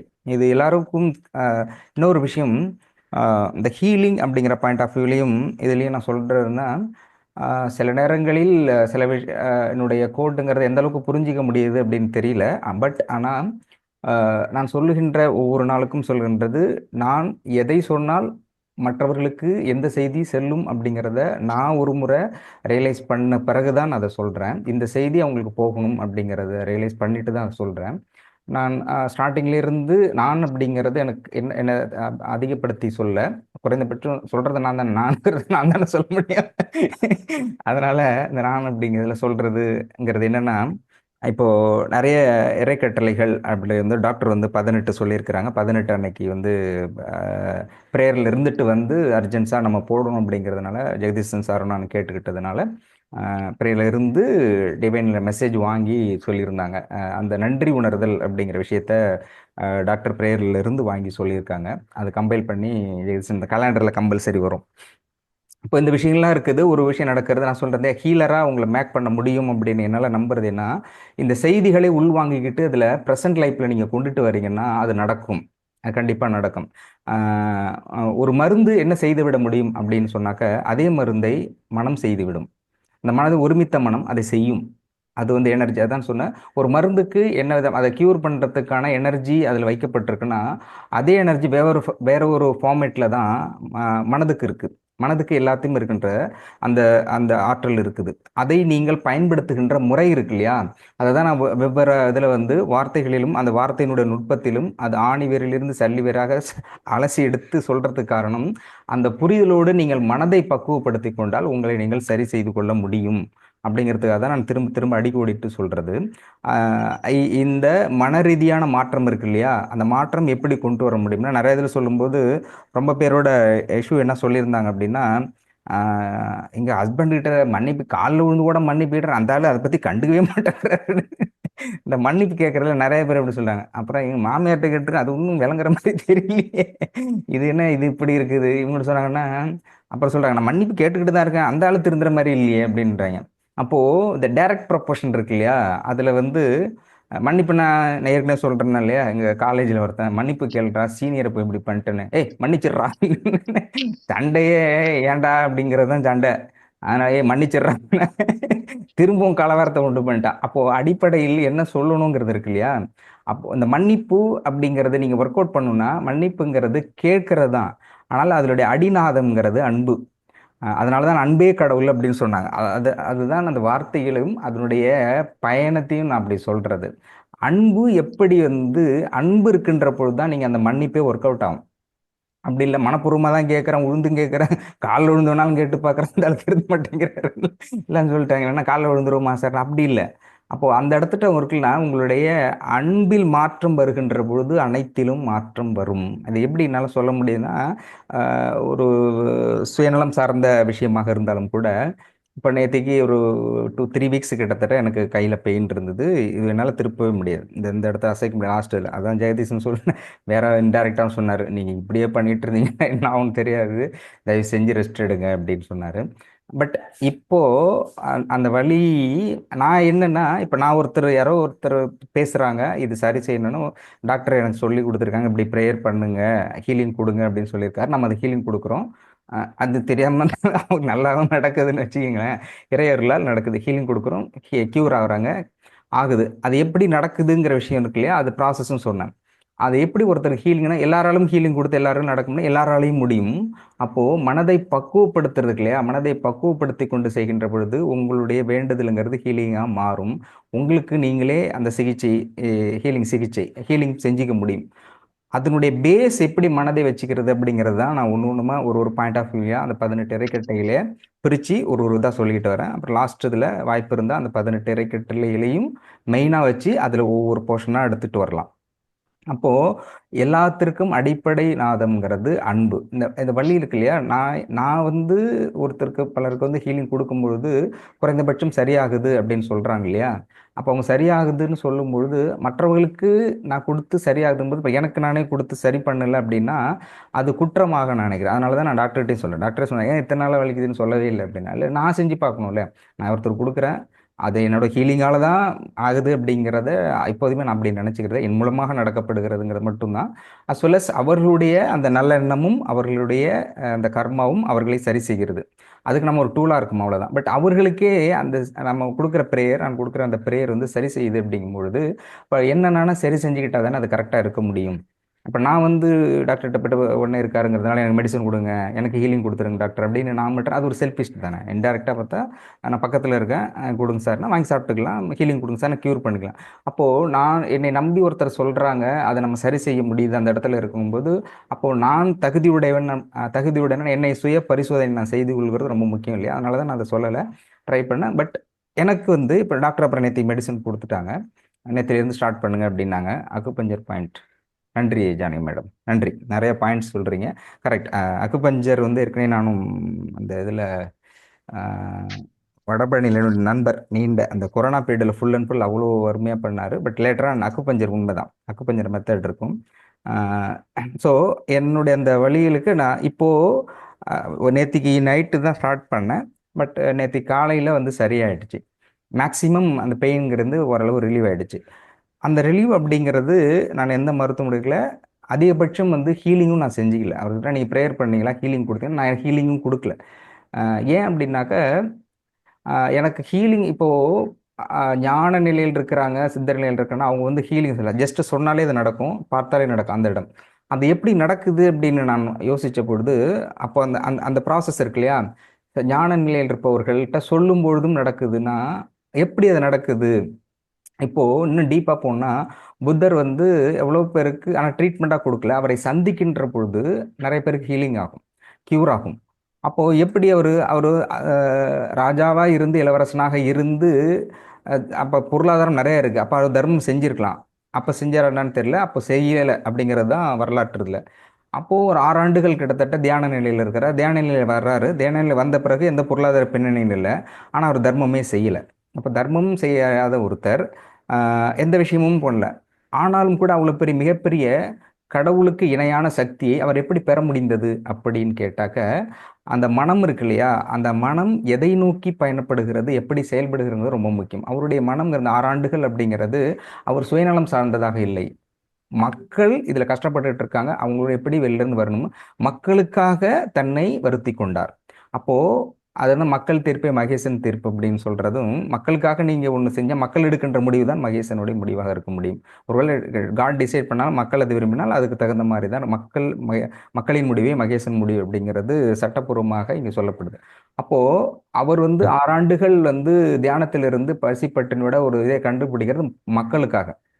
அப்போ அவருடைய உள் மனம், ஆழ்மனம் முழுவதும் அனைத்து மக்களும் நன்றாக இருக்க வேண்டும் என்ற அந்த அடிநாத அன்பு இருக்கு இல்லையா, மக்களின் மீது தீராத அன்பு பெரும் கருணையாக இருக்குது. அல்லலார் சொல்ற மாதிரி அந்த அன்பு தான் பேஸ், அடிப்படை அன்பு. அன்பினுடைய அடுத்த ஒரு பரிணாமம் இப்போ இங்கிலீஷில் சொல்கிறாங்களே, I love you mummy, I love you பாப்பா, ஐ லவ் யூ அப்படின்னா காதல் அப்படிங்கிறதுக்கு நேரடி பொருள் தமிழில் வந்து ஒரு இளைஞர் காதலன் காதலிக்கு தான் லவ் யூ. தமிழில் வந்து மிக தெளிவாக சொல்கிறேன், அன்பு அடிப்படை, அன்பிலிருந்து அடுத்த கட்டங்கிறது அன்பு, பாசம், நேசம், உறவு இருக்குல்ல, இது இந்த பிரிவு இருக்கு இல்லையா, அது பக்தி, கருணை, இது எல்லாமே அன்பினுடைய மேன்மை. அது ஒரு ஒரு செயலுக்கும் தகுந்த மாதிரி அந்த பொருள் மாறுபடும். அப்போது அவர் வந்து கருணை, அந்த அன்பு அடிப்படையில் இருக்கு, மக்கள் மீதான அன்பு அவருக்கு இருக்குது. அவர்கள் நன்றாக இருக்க வேண்டும், குணப்படுத்தப்பட வேண்டும், அவர்கள் நோயிலிருந்து பாதுகாப்பாக இருக்க வேண்டும், மகிழ்ச்சியாக இருக்க வேண்டும். இதுக்கு என்ன அப்படின்னு புத்தர் தேடும்போது, அந்த அன்பு பெருங்கருணையாக மாறுகின்ற பொழுது இயல்பாகவே அவரில் இருக்கின்ற அந்த உள்ளொளி பெருகுகிறது. அதுதான் ஞான நிலை, அதுதான் சக்தி நிலை. அப்போ சக்தியினுடைய அடிப்படை ஆதாரமாக இருப்பது அன்பு. அந்த அன்பைத்தான் அன்பெனப்படுவது கடவுள், அன்பே கடவுள் அப்படின்னு சொல்றது. அப்போ அன்பு இருக்கணும். இப்போ நான் சொன்னேன் ஏற்கனவே, மன்னிப்பு கேட்டால் கொடுக்கலன்னா, அப்போ மன்னிப்பு கேட்டு அவர் கொடுக்கல அப்படின்னு சொல்றாங்க, ஒருத்தர் மாறல அப்படின்னா உடனே மாற முடியாது, அது வேற விஷயம். பட் அந்த இடத்துல என்னன்னா, உங்களுடைய அன்பு அப்படிங்கிறதுல சேஞ்சஸ் இல்லை அப்படின்னு அர்த்தம். அன்பு மாற்றம் இருந்தால், பரிபூர்ண அன்பு உன்னிடம் இருந்தால் கண்டிப்பாக அது நடக்கும். அது வெரி கிளியர். எதுக்கு இப்படி நான் கான்ஃபிடென்ட்டாக சொல்கிறேன்னா, அப்போ 3 வாரத்தில் செய்யலைங்கும்போது நான் எனக்கு ஹீலிங்கும் கொடுக்கல, டாக்டர்கிட்டையும் கேட்கல, மெடிசனும் எடுக்கல. பட் 2 நாளுக்கு முன்னாடி தான் சொன்னேன். 2 நாளாக கண்டினியூவாக எனக்கு வலி இருந்துக்கிட்டது. ஒரு சில நேரத்தில் ரொம்ப முடியலைங்க மட்டும் ஹீலிங் கொடுத்தேன். அந்த 2 நாளில் எனக்கு வந்து அழைப்புகள் வந்து நிறைய அழைப்புகள், அவ்வளோ பேர் வந்திருந்தாங்க, அவ்வளோ பேர் சொல்லிருந்தாங்க. சிலர் வந்து இங்கேருந்து ட்ரோன் மூலம் நான் இது அனுப்பி வைக்கிறேன் அப்படின்னாங்க. அது பெரும் அன்பு. அது ட்ரோன் மூலமாக உங்களை சாப்பாடு அனுப்பி வைக்கிறேன், இந்த இது சூடாக காஃபி அனுப்பி வைக்கிறேன், இல்லைன்னா இங்கேருந்து டீ போட்டாவது அனுப்பி வைக்கிட்டோமா, ஏன்னா நேரடியாக வந்துடுறேன். நிறைய பேர் இருந்தாங்க. அந்த அன்பு எல்லாத்திட்டும் பேர் சொல்ல முடியாது, ஏன்னா நிறைய பேருக்கு வாய்ப்பு இருந்தும் மெசேஜ் அனுப்ப முடியாமல் இருக்கலாம், இல்லை பேச முடியாது இருக்கலாம். அது வேண்டாம் அப்படிங்கிற சொல்கிறதுக்கு தான் நான் நல்லா ஆகிட்டேன். அதனால் இது தொடர்பாக அழைப்புகள் வேண்டாம் அப்படிங்கிறதுக்காக, செய்திக்காக இதை சொல்கிறேன். பட் இன்னும் ஒரு அன்பில் சிலர் சொல்லுவாங்க இல்லையா, பிறவியற்ற நிலைக்கு போகணும், இந்த பிறவியே வேண்டாம் அப்படிங்கிறது இருக்கு இல்லையா. நான் இன்னொரு பாயிண்ட் ஆஃப் வியூவில் என்னோட இதில் இருக்கும்போது, இப்படி ஒரு அன்பு கிடைக்குமேயாயின் இன்னும் 100 பிறவிகள் எடுக்கலாம்ங்கிறது இல்லையா. அந்த மாதிரி அன்புங்கிறது எனக்கு ஆரம்ப காலகட்டத்திலேயே நிறைய இருக்குது. அது நிறைய இருக்குது அந்த அன்புகள்ங்கிறது. அந்த அந்த என் மீது தனிப்பட்ட முறையில் அன்பு வச்சு அதை எல்லார்த்திட்டையும் சொல்ல முடியாது இல்லையா, அது வந்து தம்பட்டம் அடிக்க முடியாது. ஆனாலும் என் உள்ளுக்குள் இதயத்தில் துடிப்போடு கலந்த அன்பு நிறைய இருக்குது, நிறைய பேர் இருக்காங்க. அதனால தான் அந்த மாதிரி நட்புகளை தனியாக எழுதி தான் உயிரில் பூத்த உறவுகள் அப்படின்னு சொல்லிட்டு நான் ஆஃபீஸில் ஒர்க் பண்ணும்போது இருந்தேன். பட் என்னால் அந்த டைமிங் இல்லை, அவங்க பேர் மட்டும் போட்டு வச்சுருக்கேன். ஏன்னா அந்த மாதிரி அன்புகள்ங்கிறது மறக்க முடியாது. அந்த கோட் மட்டும் சொல்கிறேன். அது வந்து அது சுயநலமாக இருந்தாலும், இந்த அன்புங்கிறது எப்படி வந்து பரிமாற்றமாகவும் அது சக்தி நிலையமாகவும் சக்தியாகவும் மாறுது அப்படிங்கிறது சொல்கிறேன். இதில் ஒரு விஷயம், ஒரு சகோதரி அவங்களுடைய கணவரோட வந்து அவங்க எப்போதாவது வருவார்கள். எப்போதாவது வருகின்ற பொழுதும் ஒரு புத்தகம் வந்துடும் எனக்கு, புதிய புத்தகமும் சுவையான புத்தகமும் சூடான சூப்பும். அன்னைக்கு எனக்கு எடுத்து வந்த இந்த புக்கு வந்து நான் விரும்பின புத்தகம் தான். சூடான சூப் வரும், அது என்ன 4 லிட்டர் 5 லிட்டர் மாதிரி வந்துருக்கு. அவங்க முன்னாடியே இருந்து தயவு செஞ்சு நான் இருக்கும்போதே குடிங்க அப்படின்னாங்க. அப்போ ஒரு டம்ளர் குடிச்சு தான், அதுக்கப்புறம் இன்னும் ஆறி போச்சு, அது 2 வாரம் ஆச்சு அவங்க கொடுத்து. பட் குடிக்க முடியல, டைம் இல்லை, வேற ஓடிட்டே இருக்கிறதுனால பண்ண முடியல. அதையும் கடந்து அவங்க நான் பேர் சொல்லலாம், பட் இருந்தாலும் அவங்க கொடுத்துட்டு அடுத்த செகண்ட் அவங்க கட்சி ரெக்வஸ்ட், என் பேர் சொல்ல வேண்டாம் இப்பயும், திஸ் இஸ் மை பர்சனல், இது என்னுடைய விருப்பம், ஒரு சகோதரனுக்கு நான் செய்கின்ற கடமைன்னு நினைக்கிறேன் அப்படின்னு சொல்கிறாங்க. அது வந்து இது அவங்க கொடுத்த புத்தகம் வந்து லைட் ஃப்ரம் மினி லேம்ப்ஸ், அந்த புத்தகம் அவங்க கொடுத்துருந்தாங்க. இதுக்கு முன்னாடி வந்தப்போ ஒரு புக்கு எடுத்து வந்தாங்க, புதிய புத்தகம். அந்த வாசம் மாறாத அந்த புத்தகத்தை வந்து கொண்டு வந்து குடிச்சு நான் தான் பிரித்து படிப்பேன். அதுக்கு மாதிரி அவங்க எப்போதாவது வருகின்ற பொழுது புத்தகத்தோடும், அதே மாதிரி சூடாக சாப்பிட்றதுக்கு சூடாகவும் drinks as well as fruits, அந்த கேட்டகரியோட தான் வருவாங்க. நான் இப்போ சொன்னேன், தேங்க்ஸ் சொல்கிறது கூட வருத்தப்படுவாங்க. தேங்க்ஸ் அப்படிங்கும்போது அடுத்த உடனே கோபமாக அவங்க போவாங்க, தேங்க்ஸ் எதுக்கு சொல்கிறீங்க, இப்போ உங்கள் வீட்டில் ஒரு சிஸ்டர் கொடுத்தா தேங்க்ஸ் சொல்லுவீங்களா நீங்கள் அப்படிம்பாங்க. அவர் கணவர் சொல்லுவார், எதுக்கு தேங்க்ஸ்லாம் சொல்கிறீங்க. இது வந்து அன்பு பெரும் அன்பு. அது ஏன் இது சொல்கிறேன்னா, என்னை பெருமைப்படுத்தி கொள்றதுக்காக இல்லை. அன்பு பரிமாற்றம்ங்கிறது மிக முக்கியம், ஆழமானது. அது வந்து கடவுளினுடைய பிம்பமாக, அது அன்பே கடவுள். கடவுளை நீங்கள் எப்படி தரிசிக்க முடியும்னா இப்படி தான் தரிசிக்க முடியும். டாக்டர் சொல்கிறல கோயிலுக்கு போகிறதுல அப்படி இல்லை, அன்பின் மூலமாக கடவுளை கண்டிப்பாக தரிசிக்க முடியும். அப்போ இந்த 2 நாட்களில் வந்த அழைப்புகள், இதுக்கப்புறம் வர வேண்டாம், நான் க்யூர் ஆகிட்டேன். அழைப்புகளோ மெசேஜோ அவ்வளோ இருக்குது. அந்த அன்பு இல்லையா, இல்லை இல்லை சரியாகணும் அப்படிங்கிற நினைச்சாங்க இல்லையா, அந்த மன ரீதியாக சரி கியூர் ஆகணும் அப்படின்னு நினைக்கிறாங்க இல்லையா, அது வேலை செய்கிறது அப்படிங்கிறதுக்காக தான் இந்த செய்தியை நான் சொல்கிறேன். அது நிச்சயமாக செய்கிறது. இதுதான் அந்த ஹீலிங்கிறது தனிப்பட்ட முறையில் படித்தோ ப்ராக்டிஸோ, அது ப்ராக்டிஸுங்கிறது அது ஸ்பெஷலைஸ்ட் ஆகணுங்கிறத ப்ராக்டிஸ் பண்ணுறோம். பட் அடிப்படையில் அன்பு உள்ள ஒரு ஜீவன் சொல்லுகின்ற வார்த்தையும் செய்கின்ற செயலும் அது ஆண்டவனே செய்கின்ற செயலாக கண்டிப்பாக மாறும். அன்புங்கிறது முக்கியம். அப்போ அன்புங்கிறது இயல்பாக செய்கின்ற பொழுது, இந்த இதில் நான் சொன்ன உயிரில் கலந்த உறவுகள் அப்படிங்கிறதுல நான் எழுத ஆரம்பித்த காரணம் என்றால் நிறைய இருக்குது. என்னுடைய இதில் வந்து நிறைய வரும். அதில் இன்னொரு ஹைலைட்டாக என்னோடய ஃப்ரெண்டுகிட்ட சொன்னேன். இது 2ல் இன்னொன்று சொல்லணும்னா, ஃபஸ்ட்டு இதில் வந்து ஒருத்தர் வந்து அவங்க பையன் மகனும் இருக்கா, மகள் இருக்கிறாங்க. எல்லாருமே இருக்கும்பொழுது கூட அவர் உடம்பு சரியில்லாதப்போ நான் போய் பார்த்துட்டு கிளம்பும்போது அவர் சொன்னார், நான் இறந்துட்டா என் கூட இதுலேருந்து கொண்டுட்டு போய் வைக்கிற வரைக்கும் நீ கூட இருக்கணும். மற்றவங்க இருப்பாங்களே, அவர் சொன்னார், அவங்க டாட்டரு சன்லாம் இருக்கிறாங்க, அவங்க முன்னாடி தான் சொன்னார், மற்றவங்க இருப்பாங்களா இல்லையான்னு எனக்கு தெரியாது, ஆனால் நீ கூட இருந்து என்னை வச்சுட்டு வரணும் அப்படின்னு சொல்லிட்டு இருந்தார். இது வந்து இத்தனைக்கு நான் அதிகமாக எதுவும் அவங்க கொடுத்ததும் இல்லை, அது மாதிரி இல்லை. பட் அன்பு மட்டும்தான் பரிமாறப்பட்டது. அவங்க எப்போ போனாலும் அவர்கிட்ட நான் விசாரிப்பேன், அவர் என்னை விசாரிப்பார். குடும்பத்தில் ஒருத்தனாக அவரை பெற்ற நலம் விசாரிக்கிறது, அவ்வளோதான். இதை தாண்டி பெரிய விஷயங்கள் நான் அவர் செஞ்சதெல்லாம் இல்லை. ஒருவேளை குடுக்கல் வாங்கல் இருக்குது, கடன் கொடுத்துருக்கோம்னா அப்பா தயவு செஞ்சு கடன் கேட்டுறாதப்பா அப்படின்னு கேட்கலாம், இந்த ஒரு விஷயத்துக்காக இருக்கலாம். பட் அந்த மாதிரி எதுவும் நான் பண்ணதில்லை. குறைந்தபட்ச அன்பு, அவர்களுடைய நலம் விசாரிப்பு, அவர்கள் உடல்நலம் சார்ந்து கேட்கின்ற விஷயம் இருக்கு இல்லையா, அவ்வளோதான். அதை தாண்டி இல்லை. அப்போது இந்த அன்புங்கிறது மிகப்பெரிய மாறுதலை கொடுக்கும். அதுதான் சக்தி. அதுதான் வந்து டாக்டர் ஃபர்ஸ்ட்ல ஓப்பனிங் சொல்கிறாரு, உண்மையான ஞானமும் உங்களது நல்ல கருமாவும் அனைத்திலும் கடவுள் அன்புமயமானவர்னு சொல்கிறது, அன்புங்கிறது அடிநாதமாக இருக்கிறது என்ற செய்தியோடு வகுப்பை நிறைவு செய்கிறேன். நாள் இதை சீஃப் டாக்டர் வந்துட்டாங்க. நன்றி, வணக்கம். நன்றி ஐயா.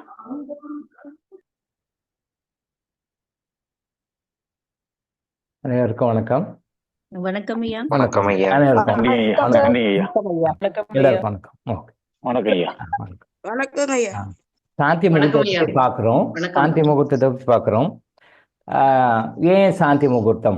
நிறைய பேர் வந்து எல்லாத்துக்கும் மேரேஜுக்கு ரொம்ப இம்பார்ட்டன்ஸ் கொடுப்பாங்க, கோடிக்கணக்கில் செலவு பண்ணுவாங்க, எல்லாரையும் கூப்பிடுவாங்க, மேரேஜ் பண்ணுவாங்க, ரொம்ப கிராண்டாக பண்ணுவாங்க. எல்லாரும் எல்லா மதங்கள்லையுமே இருக்குது, அது இந்து மதம் ரொம்ப அதிகம் கிராண்டாக பண்ணுவாங்க. பட் அந்த கல்யாணம் எதுக்கு பண்ணணும்? ஒரு ஆணையும் பெண்ணையும் இணைக்கிறோம், ஒரு ஆணையும் பெண்ணையும் இணைக்கிறோம். அந்த தாம்பத்திய வாழ்க்கைக்கு அவங்கள வந்து பர்மிஷன் கொடுத்து அவங்க தாம்பத்திய வாழ்க்கை தொடங்குறதுக்கு ஒரு அனுமதி கொடுக்குறோம். பேரண்ட்ஸ் செய்கிறது, மணமகனுடைய சைட்லையும் மணமகளுடைய சைட்லையும் எல்லாரும் ஒரு சேர்ந்து அவங்களுடைய தாம்பத்திய வாழ்க்கையை தொடங்குவதற்காக நம்ம எல்லாரும் சேர்ந்து ஒரு பர்மிஷன் கொடுக்குறோம். அதுதான் மேரேஜ் அப்படின்ற ஒரு செரிமனியாக நம்ம சமுதாயத்தில் உருவாக்கப்பட்டிருக்குது. அது ஏன் அதுக்கு அவ்வளோ இம்பார்ட்டன்ஸ் கொடுத்து பண்ணணும்? அந்த தாம்பத்திய வாழ்க்கை தான் ஒரு மனிதனுடைய பிறவி கடன் எல்லாம் தாண்டி அந்த பிறவி கடன்களெல்லாம் முடித்து இறைவன் அடைகிறதுக்கு அடிப்படையாக அமைகின்ற ஒரு விஷயம். உலகத்திலே மிகப்பெரிய பணக்காரர்னு இப்போ எலான் மஸ்க் வந்திருக்காரு. இப்போ 2 நாளைக்கு முன்னாடி தகவல், எலான் மஸ்க் தான் உலகத்திலே மிகப்பெரிய பணக்காரர் இப்போ இருக்கிறார். அவருடைய மகனாக இருந்தாலும் அவருடைய மகளாக இருந்தாலும், சாதாரண இல்லாதவங்க குடும்பத்தை பிறந்த ஒரு மகனாக இருந்தாலும் மகளாக இருந்தாலும், அந்த மகள் அவர் வச்சுக்க முடியாது. வீட்டில் யாரோ ஒரு மணமகனுக்கு கொடுத்து தான் ஆகும். இந்தாம்மா நீ என் பொண்ணை நீ வச்சு வாழு அப்படின்னு சொல்லி கொடுத்தாங்க. எலான் மஸ்குடைய மகனாக இருந்தாலும் அவர் வந்து யாரோ ஒரு பெண்ணை தன்னுடைய மகனுக்கு மனைவியாக இன்னொரு பெண்ணை தான் கொண்டு வரணும். அவர் ப்ரொடெக்ஷன் பண்ண முடியாது. யாரோ இன்னொருத்தர் ஒரு அப்பா அம்மா பெற்ற பெண்மணியை தான் ஒரு மனைவியாக எலான் மஸ்க் தன்னுடைய மகனுக்கு மனைவியாக கொண்டு வர முடியும். புரியுதுங்களா? எவ்வளோ பெரிய பணக்காரராக இருந்தாலும் தன் மகனுக்கு இன்னொரு வீட்டில் இருந்தால் பெண் எடுக்கணும்.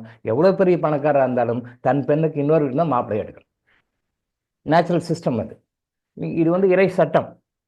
இது நீங்கள் இறைவனை நம்புறவங்க வந்து இறை சட்டம்னு எடுத்துக்கலாம், இறைவனை நம்பாதவங்க இயற்கை சட்டம் கூட எடுத்துக்கலாம். அது இயற்கைன்னு கூட சொல்லிக்கலாம். எப்படி பேர் சொன்னாலும் இறைவன் தான். அந்த படைப்பு தான். அப்ப அது ஏன் படைக்கிறாரு? கடவுள் வந்து அந்த தாம்பத்திய உறவு அப்படின்றத வந்து அந்த தாம்பத்திய சுகத்தை அனுபவிச்சு அடுத்த ஒரு ஜென்ரேஷனை உருவாக்கணும். நான் ஏற்கனவே பல வகுப்புகளோடு சொல்லியிருக்கேன்.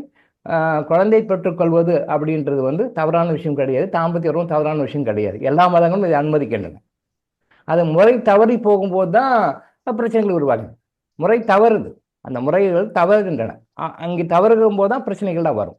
மற்றபடி அது இயற்கையானது, கடவுள் அனுமதிக்கப்பட்ட ஒரு விஷயம். செக்ஸ் அப்படின்ற ஒரு விஷயம் தவறான விஷயம் இல்லை. இன்னும் சில மதங்கள் அப்படிலாம் இருக்கக்கூடாது, துறவரமாக இருக்கணும், பெண்ணுடைய சமாச்சாரம் சவகாசம் இருக்கக்கூடாது, ஆணுடைய சவகாசம் தொடர்பே இருக்கக்கூடாது அப்படின்னு சில குரூப்புகள்லாம் இருக்காங்க. நிறைய மதங்களே தெரியும், உங்களுக்கு தெரியும். முழுக்க முழுக்க தவறு, முழுக்க முழுக்க முழுக்க முழுக்க தவறு. அந்த சிஸ்டமே இல்லை. கொஞ்சம் இப்படி லாஜிக்காக திங்க் பண்ணி பாருங்க. நீங்கள் எந்த ஒரு விஷயம் லாஜிக்காக திங்க் பண்ணி பாருங்க. ஒரு விஷயம் சொல்கிறோம் அப்படின்னா அந்த விஷயத்தை நீங்கள் ஒரு விஷயம் சொல்கிறோம், நம்ம கர்மாஞ்சலியும் சொல்கிறோம், மற்ற விஷயங்களையும் சொல்கிறாங்க. அதை யோசனை பண்ணி பாருங்க. உங்களுக்கு சரின்னு பட்டா அக்செப்ட் பண்ணிக்கோங்க, சரின்னு பரலன்னா விட்டுடுங்க. வேல்டு கிருஷ்ணா மாதிரி ஆர்குமெண்ட்லாம் பண்ணுறதுக்கு தேவை. உங்களுக்கு சரின்னு பட்டா அக்செப்ட் பண்ணிக்கோங்க, சரின்னு பரலன்னா விட்டுடுங்க. தெரிஞ்சவங்களுக்கு சொல்லுங்க. 1 டைம், 2 டைம், 3 டைம்ஸ், 3 முறை தான். அதுக்கு மேலே சொல்லக்கூடாது. எனக்கு சித்தர்கள் சொன்ன அனுமதி வந்து இப்போ ஒரு டைமை குறைச்சிட்டாங்க. 3 2 பண்ணாங்க, 2 1 பண்ணிட்டாங்க. ஒரு தடவை சொல்லுங்க, கேட்டால் கேட்கணும், கேட்கலாம் விட்டுடுங்க. 3rd கேட்டகரி 4th கேட்டகரி வரட்டும்னு விடுவாங்க. ஸோ உங்களுக்கு அந்த வாய்ப்பு இருக்குது. 3 டைம் சொல்லலாம். எந்த ஒரு விஷயமே ஒரு டைம் சொல்லலாம், 2 டைம் சொல்லலாம், 3 டைம் சொல்லலாம். கேட்கலையா விட்டுடுங்க. அது 3rd கேட்டகரி 4th கேட்டகரி. அது அடிபட்டு தான் தெரிஞ்சுக்கும், அடிபட்டாலும் தெரிஞ்சுக்க இன்னும் பல ஜென்மங்கள் எடுத்து தெரிஞ்சுக்கும். அங்கேயெல்லாம் நம்ம பேசவே கூடாது. நீங்கள் எங்கே கான்செப்ட் பண்ண உங்கள் லைஃப்பில் 2nd கேட்டகரி மட்டும்தான். சொன்னால் தெரிஞ்சுக்குவாங்க, புரிஞ்சுக்குவாங்க. ஓ, நீங்கள் சொல்கிறீங்க, கரெக்டு, ரைட், நான் அக்செப்ட் பண்ணிக்கிறேன். இந்த 2nd கேட்டகரி மட்டும்தான் உங்கள் டைம் நீங்கள் ஸ்பெண்ட் பண்ணணும். 1st கேட்டகரி சொல்லவே வேண்டாம். அவங்களுக்கே தெரியும், அதை ஃபாலோ பண்ணுவோம். நமக்கே சொல்லி கொடுப்பாங்க. சார் இப்படி பண்ணால் இப்படி பண்ணால் ஐடியா கொடுப்பாங்க. That is 1st category. நம்ம 1st 2nd மட்டும்தான் இருக்கணும், 3rd 4th வரக்கூடாது. நம்ம டைம் வேஸ்ட் பண்ணக்கூடாது. ஸோ இப்போது தாம்பத்திய உறவு அப்படின்றது ஒன்று இருக்கணும். அது திருமணத்தின் மூலமாக அங்கீகரிக்கப்படணும். அந்த உறவு வந்து மிக முக்கியமான உறவு. இதைத்தான் சிவலிங்கம் காட்டுகிறதுன்னு சொல்லியிருக்கேன். சிவலிங்கம் ஆவுடையார் எந்த மதத்திலையுமே இல்லை, அது இந்து மதம் சொல்லுகின்றது. அப்படி இந்து மதம் தான் பெருசா, அப்படி எல்லா மதங்களும் சொல்லப்பட்டிருக்கிறது. அதை ரொம்ப ஓப்பனா கரெக்டா தெளிவா சொல்றது இந்த இந்து மதம் தான். காமாக்கினி கோயில்னு ஒன்று இருக்கு. அந்த கோயிலில் எதை வழிபடுறாங்க? அந்த பெண்ணினுடைய யோனியை தான் வழிபடுறாங்க. அந்த கோயில், அதுக்கு ஒரு கோயில் இருக்கு. அந்த கோயிலில் அந்த பெண்ணுடைய யோனி தான், பெண் உறுப்பு தான். அது வந்து கேவலமான விஷயம், அசிங்கமான விஷயம். இந்த உலகம் உருவாகிறதுக்கு, இந்த பிரபஞ்சம் உருவாகிறதுக்கு, இயங்குவதற்கு அது முக்கியமாக இருக்கிறது. அதை அந்த கோயிலாக வச்சு வழிபடுறாங்க. உண்மையிலே வழிபடுறாங்க. அங்கே மூலஸ்தானத்தில் என்ன இருக்கிறது? அந்த யோனியுடைய வருவம் தான். அது கேவலமான விஷயம் எல்லாம் கிடையாது. நம்ம அப்படி பார்க்குறோம், அப்படி கிடையாது. அது புனிதமான ஒன்று. இப்போ மதங்கள் வந்து சில மதங்களில், சில பிரிவுகளில் கல்யாணம் பண்ணிக்கக்கூடாது, பெண்கள் வந்து கன்னிகளாகவே இருக்க வேண்டும், ஆண்கள் வந்து பிரம்மச்சாரிகளாக இருக்க வேண்டும் சொல்லி வச்சுட்டோன்னு வச்சுக்கோங்களேன். உங்களுடைய கருத்துப்படி, அவங்களுடைய கருத்துப்படி வச்சுக்கோங்க. ஒரு மனிதனுக்கு என்ன தேவையோ அதை கடவுள் கரெக்டாக படிச்சிருக்காரு. நம்ம தான் தப்பாக புரிஞ்சிருக்கணும். புரிஞ்சு வச்சிருக்கிறோம். இப்போ ஒரு மனிதனுக்கு வந்து அந்த உறவு தேவையில்லை அப்படின்னு சொன்னால், மனிதன் ஒரு ஆணுக்கு கடவுள் எப்படி படைக்கிறாருன்னா, ஆண் உறுப்பை எதுக்கு படைக்கிறார்? தேவைன்னா அது தேவையில்லை, அது இல்லாமல் படைச்சிட்டு இருக்கலாங்க ஆணை. ஏன் ஒரு பெண்ணை படைக்கிறார்? அந்த பெண் உறுப்புன்னு எதுக்கு படைக்கிறார்? அந்த மார்பங்களை எதுக்கு படைக்கிறார்? தேவையில்லைங்க. அவர் என்ன முட்டாளா? அது நம்ம தான் நினச்சிருக்கோம், நம்ம தான் அறிவாளி, கடவுள் வந்து ரொம்ப முட்டாள்னு நினச்சிருக்கிறோம். அப்படி இல்லை, அவர் தான் நம்மளோட பெரிய அறிவாளி. நம்மளை படிச்சது அவர் படிச்சது நாமளான்னு கேட்டுக்கிட்டோம்னா, நம்மளை அவர் தான் படைச்சார்னு வச்சுங்க. For your understanding. இது மேலே போக அது வேற சப்ஜெக்ட், அது வேண்டாம். நம்ம இப்போதைக்கு சாதாரண லெவல்லே பார்ப்போம். நம்ம படைக்கப்பட்டிருக்கணும், அவர் படைச்சார். கடவுளுடைய படைப்பு எல்லாமே தேவைக்காக, காரணத்தோட தான் படைக்கப்பட்டிருக்கிறது. அப்போ இந்த தாம்பத்திய உறவு வந்து தவறானது, நீங்க பிரம்மச்சரியம் தான் அனுசரிக்கணும் அப்படின்னு சொன்னா, ஆண்களுக்கு ஆண் உறுப்பு தேவையில்லை, பெண்களுக்கு பெண் உறுப்பு தேவையில்லை, மார்பகம் தேவையில்லை. ஆண்கள் மாதிரியே பிளாட்டா இருக்கலாமே மார்பகம். ஏன் பெண்களுக்கு அந்த மார்பகத்தை கொடுத்து வளர வச்சு, அதை பாலை வர வச்சு, அதை குழந்தைக்கு அடுத்த ஜெனரேஷன் கொடுக்க வைக்கிறார்? அப்போ அவங்கெல்லாம் அது இல்லாமல் இருக்கலாமே. ஏன்? புரிஞ்சுக்கோங்க. எந்த ஒரு ஆண்மகனாக இருந்தாலும் எந்த ஒரு பெண்மகளாக இருந்தாலும் பூமியில பிறந்துட்டோம் அப்படின்னு சொன்னா ஒரு ஆணும் பெண்ணும் இணைந்து ஒரு உயிரை உருவாக்கி கொடுக்கணும். பிரபஞ்ச விதி நீங்க சொன்னா இறைவன் விதி. ஏன் பிரபஞ்சம் சொல்ல வேண்டாம்னு சொன்னா இந்த மாதிரி நிறைய பிரபஞ்சங்கள் இருக்கு. நாம நினைக்கிறோம் இந்த பிரபஞ்சம் சில நிறைய பேர் சொல்லுவாங்க, நான் அடிக்கடி சொல்லுவேன், நீங்க பிரபஞ்சம் விதி, பிரபஞ்சம் சொல்கிறது, பிரபஞ்சம் அப்படி சொல்லாதீங்கன்னு சொல்ல காரணம் என்னன்னா இதே மாதிரி நிறைய பிரபஞ்சங்கள் இருக்கு. நீங்க எந்த பிரபஞ்சம் சொல்றீங்க? பிரபஞ்சத்துக்கு நன்றி. எந்த பிரபஞ்சத்துக்கு நன்றி சொல்றீங்க? இந்த மாதிரி நிறைய பிரபஞ்சங்கள் இருக்கு. நிறைய கோடிக்கணக்கான சூரியன்கள் இருக்கு, கோடிக்கணக்கான சந்திரங்கள் இருக்கு, கோடிக்கணக்கான நவகிரகங்கள் இருக்கு, கோடிக்கணக்கான மில்கி கேலக்சிஸ் இருக்கு, பால்வெளி மண்டலங்கள் இருக்கு. நீங்க எந்த பிரபஞ்சத்துல எந்த பால்வெளியை சொல்லுவீங்க? நீங்க தெரியாது. நம்ம இதையே பார்க்கணும், ஆனால் இதுக்கணும் எப்படி அப்படின்னு சொன்னா கணக்கு தவளைன்னு சொல்லுவாங்க. கிணத்து தவளை, அது கிணத்துக்குள்ள தவளை இருக்கும்.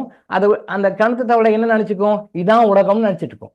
இதான் உலகம்ப்பா, இதான்ப்பா உலகம்ப்பா, இதை விட்டா வேற எதுவும் இல்லை. நமக்கு தான் தெரியும் இது ஒரு சின்ன கிணறு. இந்த மாதிரி நிறைய கிணறு இருக்கு நமக்கு தெரியும். நீங்க கிணத்துக்கு வெளியே இருந்து பாக்குறீங்க, உள்ள பார்க்கும்போது அந்த தவளை என்ன நினைச்சுக்கும்? ஓ இதான் உலகம்ப்பா, பறந்தது இது வரைக்கும் நம்ம இங்கதான் இருக்கும், இதான் உலகம், அது நினைச்சிட்டு இருக்கும். ஆனா கொஞ்சம் வெளியே வந்து பார்க்கும்போது தான் இதை மாதிரி உலகத்தை நிறைய கிணறுகள் இருக்கு, நிறைய கிணறுகள்லையும் நிறைய தவளைகள் இருக்கு அப்படின்னு உங்களுக்கு தெரியும். ஃப்ராக்ஸ், இதான் கிணற்று தவளை நம்ம தமிழ் பழமொழி சொன்னது. பூனை கண்ணை மூடிக்கிட்டா உலகமே இருந்து போச்சுன்னு நினைக்குமா? பழமொழி எல்லாம் நம்ம பெரியவங்க சொன்னது எல்லாமே காரணத்தோட சொல்லியிருக்காங்க. சும்மா வெட்டி பழமொழி எல்லாம் வேலை வெட்டி இல்லாமலாம் சொல்லல, எல்லாமே காரணம் இருக்கு. பூனை கண்ணை மூடிக்கிட்டா உலகமே இருந்து போச்சுன்னு நினைக்குமா? அப்ப நாம என்ன நினைப்போம்? உலகம் இருந்து போச்சா? இல்லை. இந்த மாதிரி ஆயிரக்கணக்கான இடம் இருக்கு, ஆயிரக்கணக்கான ஊர்கள் இருக்கு, ஆயிரக்கணக்கான நாடுகள் இருக்கு, எல்லா நாடுகளையும் பூனைகள் இருக்கு, எல்லா நாடுகளையும் பூனைகள். ஆனா பூனை கண்ணை மூடிக்கிட்டு உலகமே இருந்து போச்சுப்பா, ஆமா ஆமா, அப்புறம் நம்ம கண்ணுக்கு தான் வெடிக்குன்னு நினைச்சிட்டே தான் தெரியல, இருக்கு தெரியல. அதே மாதிரி தான் எல்லா மதங்களையும் இந்த பிரம்மச்சரியம் அனுஷ்டிக்கணும்னு சொல்றது தவறு. சித்தர்கள் எல்லாருமே குடும்பத்தோட வாழ்ந்தவங்க தான். எல்லா சித்தர்களுமே கணவன் மனைவியாக வாழ்ந்தவங்க தான், குழந்தை குட்டிகளை பெற்றுக்கிட்டவங்க தான். இல்லற வாழ்க்கையில இருந்தே யாருமே அடைய முடியாது இளநிலை அடைஞ்சவங்க. இல்லற வாழ்க்கையில இருந்து கொண்டே, இல்லறத்தை அனுபவித்துக் கொண்டே, கணவன் மனைவி உறவை அனுபவித்துக் கொண்டே, தாம்பத்திய உறவை அனுபவித்துக் கொண்டே எல்லா உயிர்நிலைகளும் அடைஞ்சவங்க. அது இன்னும் சொல்ல போனா இறைவனை அடைவதற்கு இந்த தாம்பத்திய உறவு மிக மிக முக்கியமான ஒரு டூல்ன்றது நிறைய பேர் தெரியாது நிறைய பேர். அது அது அது வேற மாதிரி நினைக்கிறாங்க. சொசைட்டி வேற மாதிரி நினைக்குது. ஏதோ ஒரு கொஞ்ச நேரம் ஒரு இன்பம் அவ்வளவுதான் அப்படின்னு நினைக்குது. அதுக்கு தெரியல. அது சித்தர்கள் தான் அதை ரொம்ப ரொம்ப தெளிவா அது உள்ள டீப்பா போய் அதை பத்தி நிறைய விஷயங்கள் சொன்னாங்க. உலகத்திலே நம்பர் 1 செக்ஸாலஜிஸ்ட் அப்படின்னா சித்தர்கள் தான். அவ்வளோ டீப்பா உள்ள போய் சொல்லியிருக்காங்க. அதை யாருமே சொல்லல, யாருமே அது விளக்கம் சொல்லல. இன்னைக்கு இருக்கிற மாடர்ன் செக்ஸாலஜிஸ்ட் ரொம்ப ரொம்ப தப்பா, ரொம்ப ரொம்ப ராங் டைரக்ஷன் கொடுத்துட்டு இருக்காங்க. மக்களும் அதை பார்த்து கெட்டு வீணா போயிட்டு இருக்காங்க. இதான் உண்மை. நான் திரும்பவும் சொன்ன மாதிரி பிரம்மச்சரியமா தான் இருக்கணும். அப்படின்னா ஆண்களுக்கு ஆண் உறுப்பு தேவையில்லை, பெண்களுக்கு பெண் உறுப்பும் தேவையில்லை, மார்பங்களும் தேவையில்லை. பிளாட்டாக இருந்துட்டு போறாங்க. எதுக்கு? பிறக்க போற குழந்தைக்கு பால் முன்னாடியே உருவாக்கி கொடுக்குற கடவுள். எல்லாத்துக்குமே ஒரு சொல்யூஷன் கொடுக்குறாரு கடவுள். ஸோ திருமண வாழ்க்கையும் தாம்பத்திய உறவும் செக்ஸ் அப்படின்றது கேவலமான விஷயம் இல்லை. அதுக்காக தான் அவ்வளோ பெரிய ஃபங்க்ஷன் வச்சு ஒரு இணையை, ஒரு ஆணையும் பெண்ணையும், ஒரு மணமகனையும் திருமணத்துல அவங்களை இணைக்கிறோம். மிக முக்கியமான புனிதமான ஒன்று. அதுக்கு கொடுக்குற கான்சன்ட்ரேஷன் 99.99 இதில் 100% இன்னைக்கு யாரும் சாந்தி முகூர்த்தத்தை கொடுப்பதில்லை. அன்னைக்கு சொன்னேன் இல்லையா, கல்யாண கலாட்டாவில் தாலி கட்ட மறந்துட்டாங்க அப்படின்னு பழமொழி தான். கல்யாணமே அதுக்கு தான் பண்றோம். கல்யாணம் எதுக்கு பண்றோம்? தாலி கட்ட தான் பண்றோம். அந்த கலாட்டாவில் வாங்க போங்க, நீங்க பாருங்க, நாங்க பாருங்க, நீங்க நல்லா இருக்கியா, நீங்க நல்லா இருக்கியா, சாப்பாடு சரியா, ரிசப்ஷன் சரியா, அதுவா இதுவா எல்லாத்தையும் பார்த்து தாலி கட்ட மறந்துட்டாங்க. நல்ல பழமொழி, நல்லா சொல்லியிருக்கேன். அதே மாதிரி தான் எல்லாத்துக்கும் அடிப்படை அந்த தாம்பத்திய உறவு. அந்த தாம்பத்திய உறவுக்கு அவங்கள பிக்கப் பண்ணி சரி பண்ணி அவங்க கரெக்ட் பண்ணி விடணும். அந்த டைம் விட்டுறாங்க. கல்யாணத்தன்னைக்கு சாந்தி முகூர்த்தம் வச்சு விட்டுறாங்க. தெரியல. அதுக்கு சில நாட்கள் இருக்கும், அது சில நேரங்கள் இருக்கு. அந்த நேரத்துல அந்த கணவனையும் மனைவியும் இணைய வச்சு அந்த டைம்ல தாம்பத்திய ஒரு முதல்ல ஆரம்பிச்சாங்கன்னா அவங்க பல வகைகளில் சாந்தி அடைவாங்க. முக்கியமாக அவங்க உடல் சாந்தி அடையும், மனம் சாந்தி அடையும். உடலும் மனமும் சாந்தி அடையும் பொழுது அது ஆத்மாவும் சாந்தி அடையும். அது நிறைய விஷயங்கள் இருக்கு. உங்களுடைய பொருளாதார நிலைமைக்கும் உங்களுடைய தாம்பத்திய உறவுக்கும் சம்மந்தம் இருக்கு. உங்களுடைய ஆரோக்கியத்திற்கும் உங்களுடைய தாம்பத்திய உறவுக்கும் சம்மந்தம் இருக்கு. நீங்க சொசைட்டில பழகுறீங்களே, நடந்துக்கிறீங்களே, உங்களுடைய கேரக்டருக்கும், பப்ளிக்ல சொசைட்டில நீங்கள் நடந்து கொள்கிறீங்களே அதுக்கும் உங்களுடைய தாம்பத்தியத்துக்கும் சம்மந்தம் இருக்குது. நிறைய விஷயத்துல இதுக்கும் அதுக்கு சம்மந்தம் இருக்குது. ஒரு ஒரு கணவன் ஒரு மனைவி, இந்த கணவன் வந்து மனைவி விட்டுட்டு வேற ஒரு லேடியை பார்க்குறாரு, அவர்கிட்ட அட்டாச்மெண்ட் வருது, மற்றவங்ககிட்ட தொடர்பு வச்சுக்கிறாரு அப்படின்னு சொன்னா எதை குறிக்கிறது?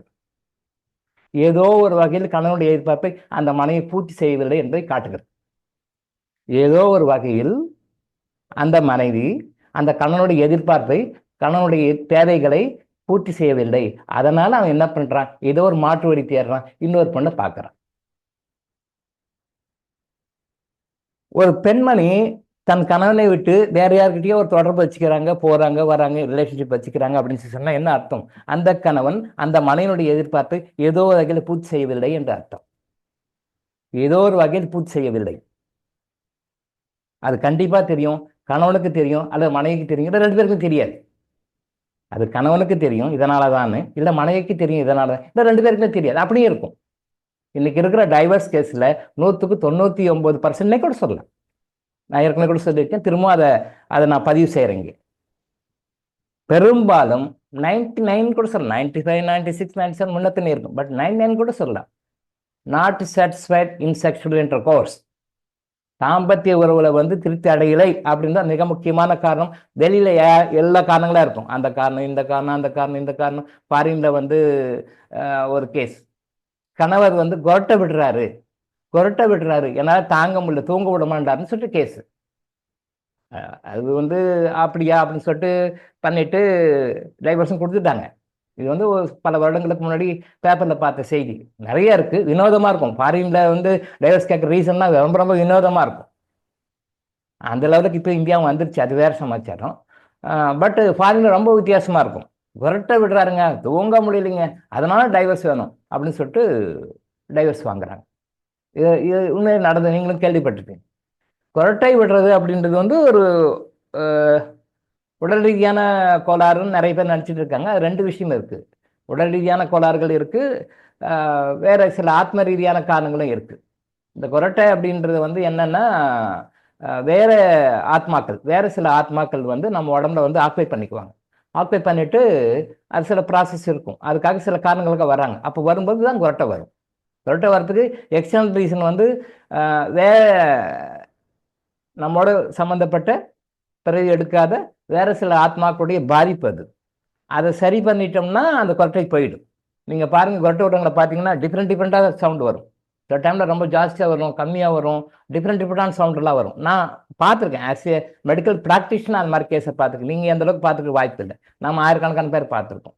அந்த சவுண்டு வரும்பொழுது அந்த ஆத்மா வரும், வேற்றுலகத்திலிருந்து வந்துக்கிற ஆத்மா அவங்கள அஃபெக்ட் பண்ணும், அவங்க உடம்பு எனர்ஜி சக் பண்ணும், அது சில விஷயங்கள பண்ணும். அதை பற்றி பின்னாடி பேசுவோம். நான் அதை பற்றி பேசணும் டிவேட் ஆகிடும். இப்போ இதை பின்னாடி பேசுவோம், வாய்ப்பு கிடைக்கும்போது பேசுவோம்.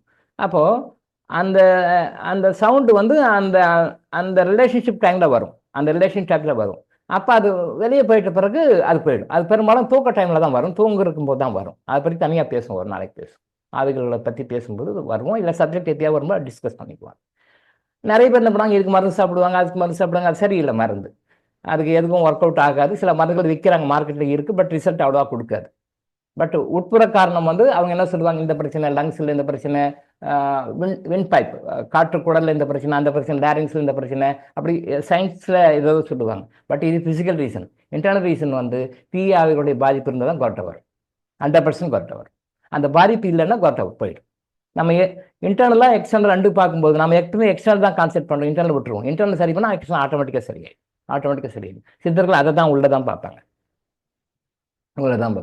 வெளியில பார்க்கணும். ஏன்னா உள்ள இருக்கிற மேட்டர் சரி பண்ணால் வெளியே சரியாக போயிடும். ஸோ இப்படி நம்ம சப்ஜெக்ட் வருவோம்.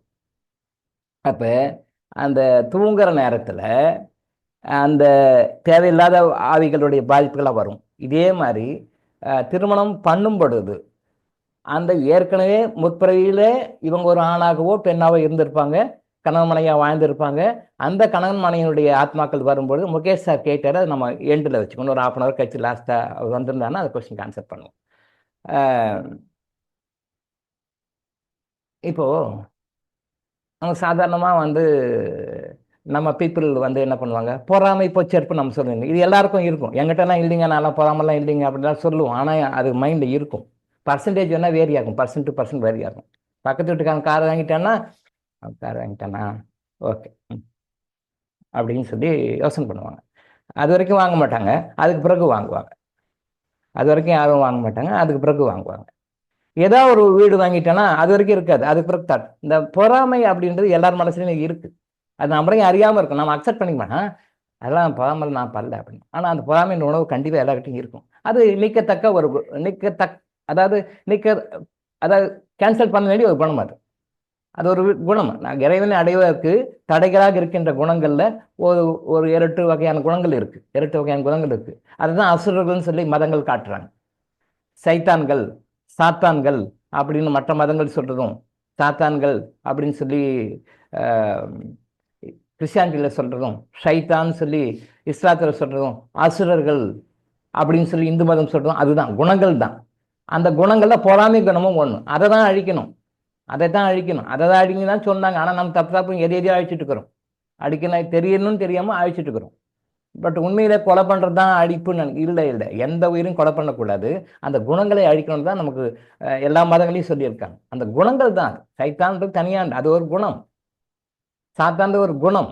அசுரர்கள்னா அசுர குணம். அதில் பொறாமை ஒரு அசுர குணம். அந்த அசுரனை கொல்லுங்கன்றாங்க. நாம் என்ன பண்ணுறோம், ஏதோ பொம்மையை வச்சு அம்பு வச்சு போய் குட்டி கொலை பண்ணிடுறோன்றோம். அது இல்லை, இதுதான் உண்மை. அந்த பொறாமைன்ற குணம் நம்மகிட்ட இருக்கும். பொறாமைனா அதை ஏற்றுக்கொள்ளக்கூடிய மனப்போக்கம் நமக்கு இல்லை, அதை அக்செப்ட் பண்ணிக்க மாட்டோம்.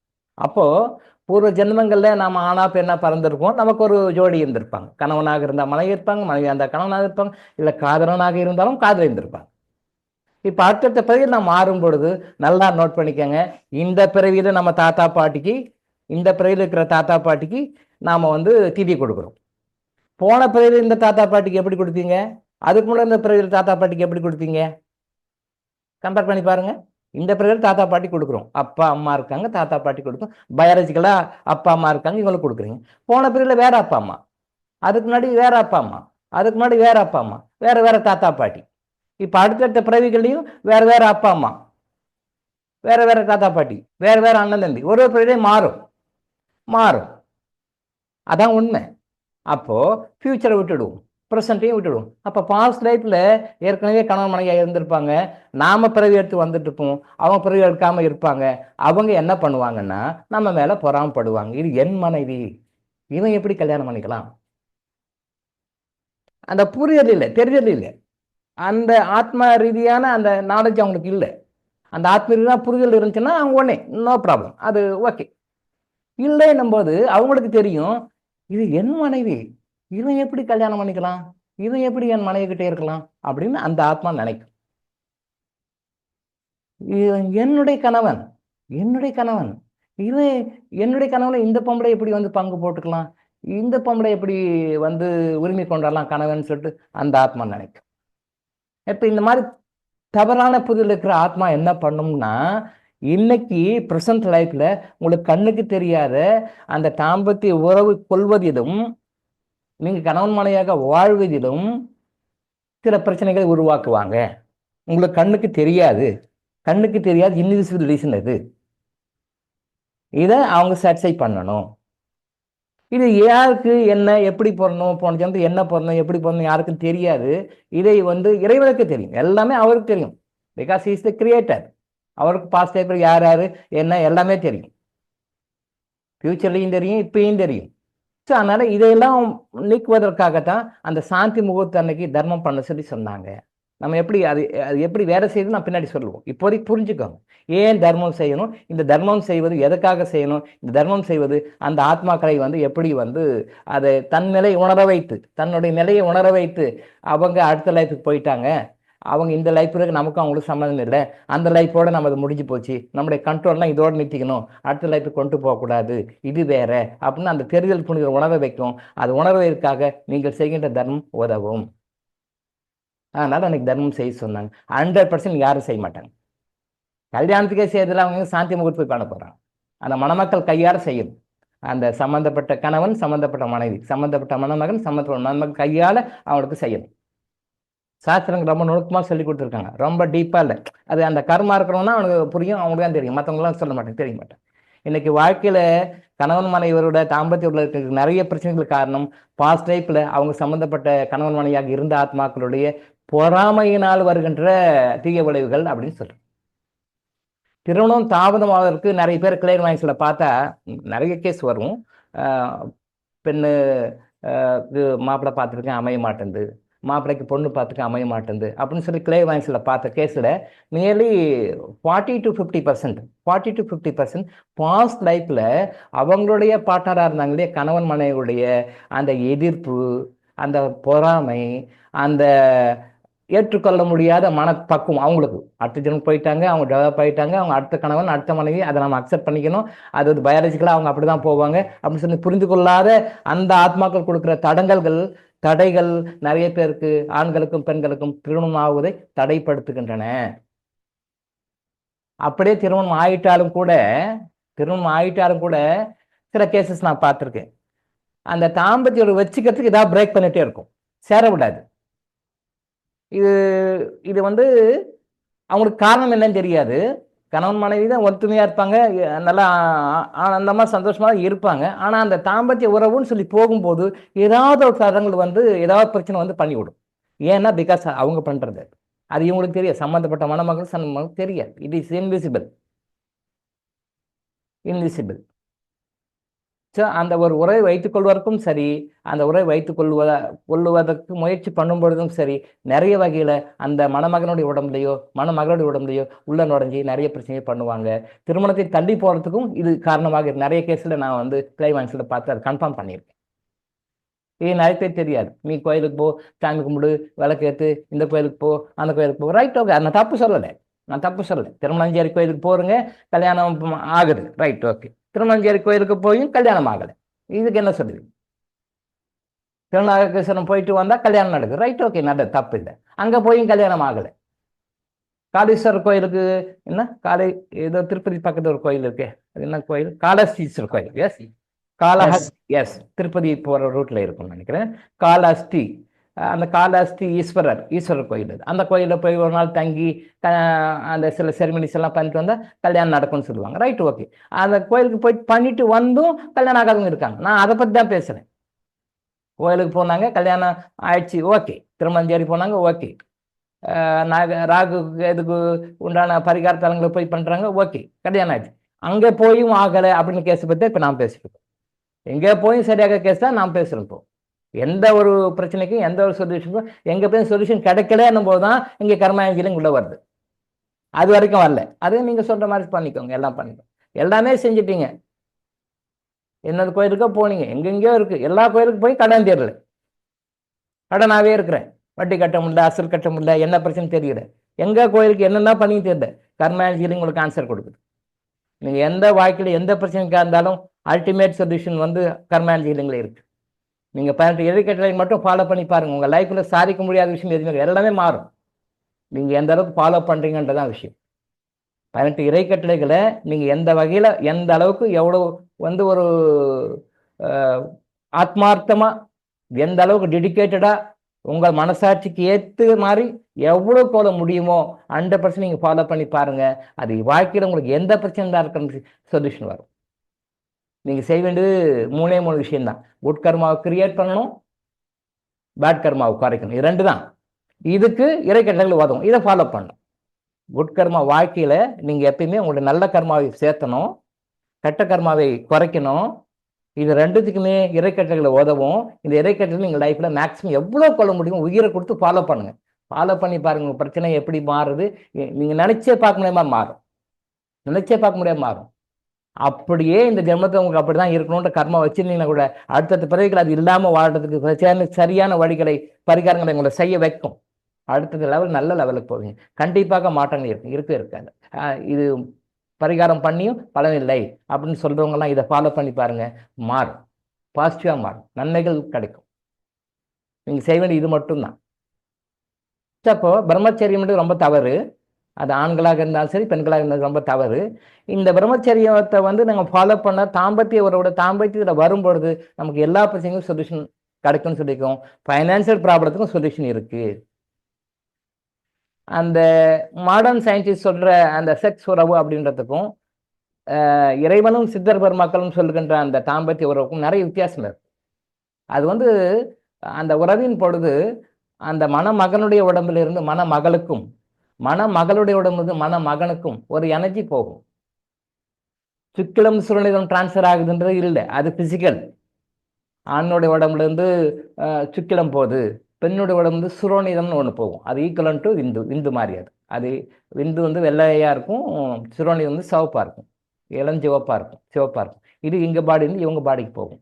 ஆணுடைய உடம்புல இருந்து பெண்ணுக்கு போகும், பெண்ணுடைய உடம்புக்கு போகும். இந்த ஒரு எனர்ஜி டிரான்ஸ்ஃபர்மேஷன் நிறைய நடக்கும். எனர்ஜி டிரான்ஸ்ஃபர்மேஷன் நிறைய நடக்கும். இது நிறைய பேருக்கு தெரியாது. என்ன எனர்ஜி டிரான்ஸ்ஃபர்மேஷன் தெரியாது. மேக்னெட்டிக் ஃபீல்டு மாதிரி அந்த ஆணுடைய உடம்புல இருந்து பெண்ணுடைய உடம்புக்கு உள்ள போகும், பெண்ணுடைய உடம்பு வந்து ஆணுடைய உடம்புக்கு உள்ள வரும். இந்த எனர்ஜி சைக்கிள் 2 பேர் பாடியிலுமே இங்க இருந்து அங்க போகும், அங்கே இருந்து இங்க வரும். பேலன்ஸ் பண்ணும். மனைவினுடைய ஆறாவில் இருக்கிற நெகட்டிவ்லாம் கணவனுடைய ஆறா நெகட்டிவ் போயிட்டு அதை பேலன்ஸ் பண்ணும். கணவனுடைய ஆறாவை மனைவிக்கிட்ட இருந்து போற எனர்ஜி வந்து பேலன்ஸ் மீன்ஸ் கரெக்ட் பண்ணும், சரி பண்ணும். அது மிகப்பெரிய ஒரு எனர்ஜி டிரான்ஸ்மிஷன். இதைத்தான் வந்து சிவலிங்கமாக ஆவுடையாராக இந்து மதத்துல சிவன் பார்வதி வழிபாடாக அதை கொண்டு கொடுக்குறாங்க. இதுல அவ்வளோ விஷயம் இருக்கு. ஃபைனான்சியல் ப்ராப்ளம் இருக்கிறவங்க, அதாவது தாம்பத்திய உறவு அப்படின்றது வந்து இந்த வயசுல தான் இருக்கணும், இந்த வயசுல தான் இருக்கணும், இந்த வயசுல பண்ணக்கூடாது, அப்படிலாம் கிடையாது. அது தப்பா சொல்லிட்டு இருக்காங்க நிறைய. அப்படிலாம் கிடையாது. தாம்பத்திய உறவு எந்த வயசுல வேணாலும் வச்சுக்கலாம். உங்களால முடியும் அப்படின்னா எந்த ஒரு வயதிலையும் கணவன் மனைவி உறவு வைத்து கொள்ளலாம், வைக்கணும், இருக்கணும். நான் அதுதான் மறைமுகமா நான் சொன்னேன். எந்த வயசானாலும் கூட, பேரம்பேத்தி எடுத்துட்டாலும் கூட கணவன் மனைவி ஒரே கட்டில படுங்க. அதுக்கு நிறைய காரணம் இருக்கு, நிறைய காரணங்கள் இருக்கு. எந்த வயசானாலும், 100 வயசானாலும் சரி, 80 வயசானாலும் சரி, 90 வயசானாலும் சரி, கணவன் மனைவி நீங்க இருக்கிறேன்னு போது கணவனும் மனைவி ஒரே கட்டில படுங்க. உங்களுக்கு 1000 கருத்து வேறுபாடுகள் இருந்தாலும், பேச மாட்டேன், நீ ஆச்சு நான் ஆச்சு அப்படின்னு இருந்தாலும், எவ்வளோ கோபமா இருந்தாலும் ஒரே கட்டில படுங்க. அதுக்கு நிறைய காரணங்கள் இருக்கு. பின்னாடி வாய்ப்பு ஆடும்போது சொல்லுவோம். என்ன சார் இந்த வயசுல போய் படுத்தா மற்றவங்க பார்க்க என்ன சார் நினைப்பாங்க, எல்லாம் பேரம் பேத்தி எடுத்துட்டோம் சார், இந்த வயசுல போய் ஒன்னா படுத்தா பார்க்க என்ன சொல்லுவாங்க? பார்க்குறவங்களுக்காக வாடாது, உங்களுக்காக வாடு. பார்க்குறவன் 1000 சொல்லுவான், உலகம் அப்படிதான் சொல்லும். அவன் மனசில் பட்டு சொல்லிட்டு போவான். உங்களுக்காக வாடுங்க. இன்னைக்கு நிறைய பேர் நம்மளுக்காக வாடுங்க, அடுத்தவங்களுக்காக தான் வாழ்றோம். நிறைய பேர் அடுத்தவன் என்ன சொல்லிடுவான், இவன் என்ன சொல்லிடுவான், அவன் என்ன சொல்லிடுவான் அப்படின்னு அடுத்தவன் வாங்குறானே, அடுத்தவன் செய்யறானே, அடுத்தவனை பார்த்து தான் வீணா போறது நிறைய பேர். அவங்க கர்மா அவங்க கொண்டு வராங்க, நம்ம கர்மா நாம கொண்டு வரோம். அவங்க கர்மா அவங்க கொண்டு வரான், நம்ம கர்மா நாம கொண்டு வரோம். அடுத்தவனை பார்த்து காப்பி அடிக்காதீங்க. நீங்க காப்பி அடிக்கணும்னா கடவுளை பார்த்து தான் காப்பி அடிக்கணும். நான் பல முறை சொல்லியிருக்கேன், பல வகுப்புன்னு சொல்லுங்க. நம்ம காப்பி அடிக்கணும் அப்படின்னா கடவுளை பார்த்து தான் காப்பி அடிக்கணும். ஆனா நம்ம கடவுளை பார்த்து காப்பி அடிக்கிறது விட்டுறோம். யாரை பார்த்து காப்பி அடிக்கணும் அவரை விட்டுறோம். கடவுளை பார்த்து காப்பி அடிக்கணும்னா அதை விட்டுறோம். அவர் கண்டுக்கிறதே கிடையாது. சும்மா போயிட்டு கும்பிட்டு வர்றதோடு சரி, இல்லை போய் பிரார்த்தனை பண்ணுறதோடு சரி, இல்லை போய் வழிபாடு பண்ணிட்டு வர்றதோடு சரி. எல்லா மதங்களையும் தான் சொல்கிறேன் நான். அதுக்கு பிறகு கண்டுக்கிறது இல்லை. அடுத்தவங்களுக்காக வாழ வேண்டாம், உங்களுக்காக நீங்கள் வாழுங்க. நீங்கள் ஒரு பிரிண்ட்ல வர்றீங்க, நீங்கள் ஒரு அரஸ்கோப்பில் வர்றீங்க, நீங்களாக வாழுங்க, அடுத்தவங்களை பார்த்து வாழ வேண்டாம். சென்னை டி நகர்லேருந்து வேளச்சேரி வரும்போது இந்த விஜிபி நகர் ஏரியா, அது அந்த விஜிபி நகர் ஏரியாவில் நான் தான் காரோட வந்தேன்.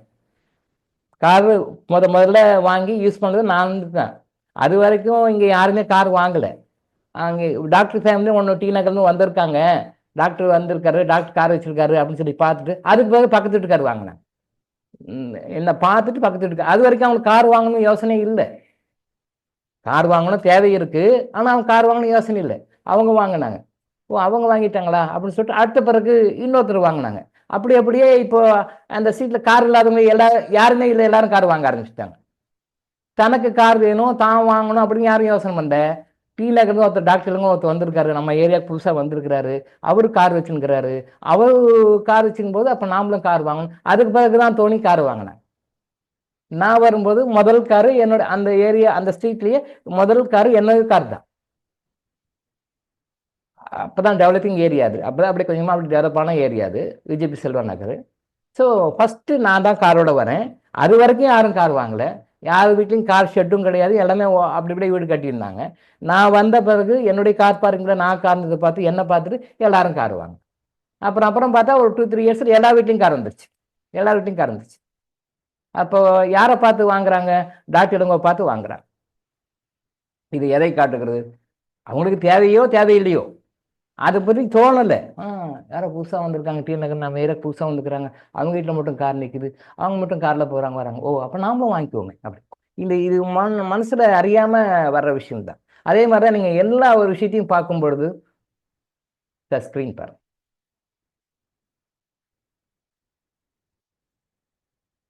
எல்லா விஷயமும் பார்க்கும்போது நம்மளையும் அறியாமல் அடுத்தவங்களை பார்த்து தான் நாம வாழும். இப்போ அந்த பாஸ்ட் லைஃப்ல இருக்கிற அந்த தீய ஆவிகள், பாஸ்ட் லைஃப்ல இருக்கிற அந்த புரிதல் இல்லாத ஆவிகள், என் மனைவி, என் கணவன், இவங்க எல்லாம் வாழக்கூடாது, அது எப்படி அப்படின்றதுக்கு நிறைய காரணங்கள் இருக்கு. நம்பர் 1, ஃபர்ஸ்ட் என்ன பண்ணாங்கன்னா மேரேஜ் ஆகிறது தடுக்கிறாங்க. அப்படியே மேரேஜ் ஆகி தடுத்தாலும் அதை மீறி நீங்க ஏதோ பண்ணிடுறீங்க, உங்களுடைய கர்மா நல்லா ஸ்ட்ராங்கா இருந்து கல்யாணம் பண்ணிட்டீங்க அப்படின்னு சொல்லி சொன்னா, மேரேஜுக்கு முன்னாடி அது ஏதாவது வகையில பிரேக் பண்ணிடுறாங்க. ஒப்புதாமனு நிச்சயதார்த்தம் பண்ணுவாங்க இல்லையா, அந்த மாதிரி ஏதாவது பண்ண விடாம தடுக்கிறாங்க. அப்படியே மீறி பண்ணிட்டீங்கன்னா கூட மேரேஜ் பண்ண விடாம தடுக்கிறாங்க. அப்படியே மேரேஜ் பண்ண விடாம தடுத்து மேரேஜ் பண்ணிட்டீங்கன்னா கூட இவங்களை சேர்ந்து வாட விட மாட்டாங்க. அது நிறைய ப்ராப்ளம் வரும். ஒரு சகோதரி சொன்னாங்க, சார் என்னுடைய கணவர் நைட்ல ஆனால் அவர் கேரக்டர் மாறி, பகல்லாம் நல்லா தான் இருக்கிறாரு, ஆனால் நைட்டில் மட்டும் அவர் குணம் மாறிடுது. ரொம்ப கோபமாக இருக்கிறாரு, ரொம்ப டென்ஷனாக இருக்காரு, அவர் குணத்தை புரிஞ்சிக்கவே முடியல அப்படின்னு சொல்லி ஒரு சகோதரி சொல்லியிருந்தாங்க. இதுதான் காரணம். அந்த மனைவியோட அந்த கணவன் சேர்ந்து வாட அந்த கணவனுடைய முன்னாள் மனைவிகள், பாஸ்ட் லைஃப் வாய்ப்புக்கு விரும்பவில்லை. அது என்ன, இது என்னுடைய கணவன்கிட்ட போய் நீ எப்படி வாழ்வ அப்படின்னு சொல்லிட்டு அந்த சம்பந்தப்பட்ட சகோதரி சொல்றாங்க. என்னுடைய கணவருக்கு நைட் ஆனால் அவர் டென்ஷன் ஆயிடுறாரு, எமோஷன் ஆயிடுறாரு, கோவப்படுறாரு. பகல்லாம் நல்லா தான் இருக்கார், நைட் ஆனால் அவர் மூடு மாறிடுது, டென்ஷன் ஆகிறாரு. ஏதோ அதுக்கு எக்ஸ்டர்னல் ரீசன் வேற இருக்கும். பிஸ்னஸில் பிரச்சனை, ஆஃபீஸில் பிரச்சனை, வேற ஏதோ பிரச்சனை, லைஃப்பில் பிரச்சனை, அந்த மாதிரி வேற பிரச்சனை இருக்கும். அதாவது எக்ஸ்டர்னல் ரீசன் வேற இருக்கும். பட் இன்டர்னல் ரீசன் என்னன்னா, அவருடைய முன்னாள் மனைவி அதெல்லாம் முடியாது, நீ எப்படி என்னுடைய கணவன்கிட்ட நீங்கள் வாழலாம் அப்படின்னு சொல்லிட்டு பிரேக் பண்ணுறதுனால அந்த மாதிரி நீ உறவு வச்சுக்க கூடாது அப்படின்னும் போது நைட்டில் அவருடைய மனநிலையை மாற்றி டென்ஷன் பண்ணி விட்டுருவான். அப்போ நாம் என்ன பண்ணணும்? இன்டர்னலாக சில விஷயங்கள் என்ன இருக்குன்னு தெரியாமல் நாம் அவர் மேலே கோவப்பட்டுருப்போம், டென்ஷன் ஆகிறது அப்படின்னும். பட் இன்டர்னலாக சில விஷயங்கள் நம்ம பண்ணி அந்த அந்த ஆத்மாவை கூல் பண்ணிட்டோம் அப்படின்னு சொன்னால், அந்த ஆத்மா கூல் பார்க்கணும், நான் சில விஷயங்கள் பண்ணணும். மன்னிப்பறிக்கை கேட்கணும், கேசியம் சாப்பிடணும், கிறிஸ்டல் யூஸ் பண்ணணும், இந்த மாதிரி சில விஷயங்கள்லாம் பண்ணோம் அப்படின்னு சொன்னால் அந்த ஆத்மா கரெக்டாக போகும். அந்த ஆத்மா தெளிவாக புரிந்து கொண்டு அது ஒதுங்கிடும். அப்போ அவங்க அந்த கணவன் அந்த மனைவியோட இயல்பாக வாழ ஆரம்பித்தான். இது அந்த சகோதரி கேட்டதுக்கு கிட்டத்தட்ட 2 months முன்னாடி கேட்டாங்க. அதுக்கு இப்போ ஆன்சர் வரும். அந்த சகோதரிக்கு இந்த ஆன்சர் கரெக்ட் பண்ணிக்கலாம். இதுதான் ஆன்சர். அப்போ முதல்ல நம்பர் 1, கல்யாணம் ஆக விட மாட்டாங்க. அது ஆணாக இருந்தாலும் சரி, பெண்ணாக இருந்தாலும் சரி. அப்படியே கல்யாணம் ஆனாலும் அந்த ஒப்புத்தாமலும் நிச்சயதார்த்தம் அதுக்கு போக விட மாட்டாங்க, பிரேக் பண்ணி விட்டுருவாங்க. அப்படியே ஒப்புத்தாமலும் நிச்சயதார்த்தம் பண்ணாலும் மேரேஜ் ஆக விட மாட்டாங்க. அப்படியே மேரேஜ் ஆனாலும் அந்த தாம்பத்திய உறவு வச்சுக்கிறதுக்கு ஏதாவது ஒரு தொந்தரவு கொடுத்துக்கிட்டே இருப்பாங்க. இதான் உண்மை. அவங்களால பொறுக்க முடியாது.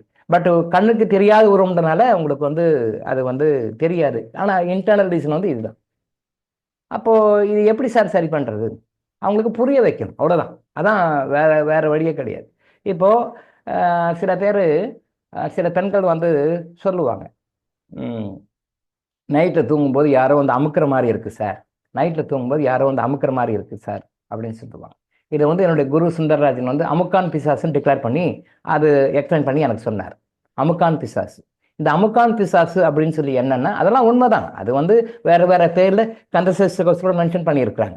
அது வேற வேற பேர்ல வரும், வேற வேற பேர்ல. கந்தசஷ்டி கவசத்தில் கூட அந்த பிசாசுகள் எல்லாம் வரும்போது அதில் இதுவும் ஒன்று. இந்த அமுக்கான் பிசாசுன்றது என்ன அப்படின்னு சொன்னா, பாஸ்ட் லைஃப்ல நம்மளுடைய கணவனாகவோ மனைவியாக இருந்த ஆத்மா சில டைம்ல நைட்ல அதாவது செக்ஷுவலாக இன்டர்கோர்ஸ் பண்ணும்போது ஒரு பெண்ணின் மேலே எப்படி ஆண்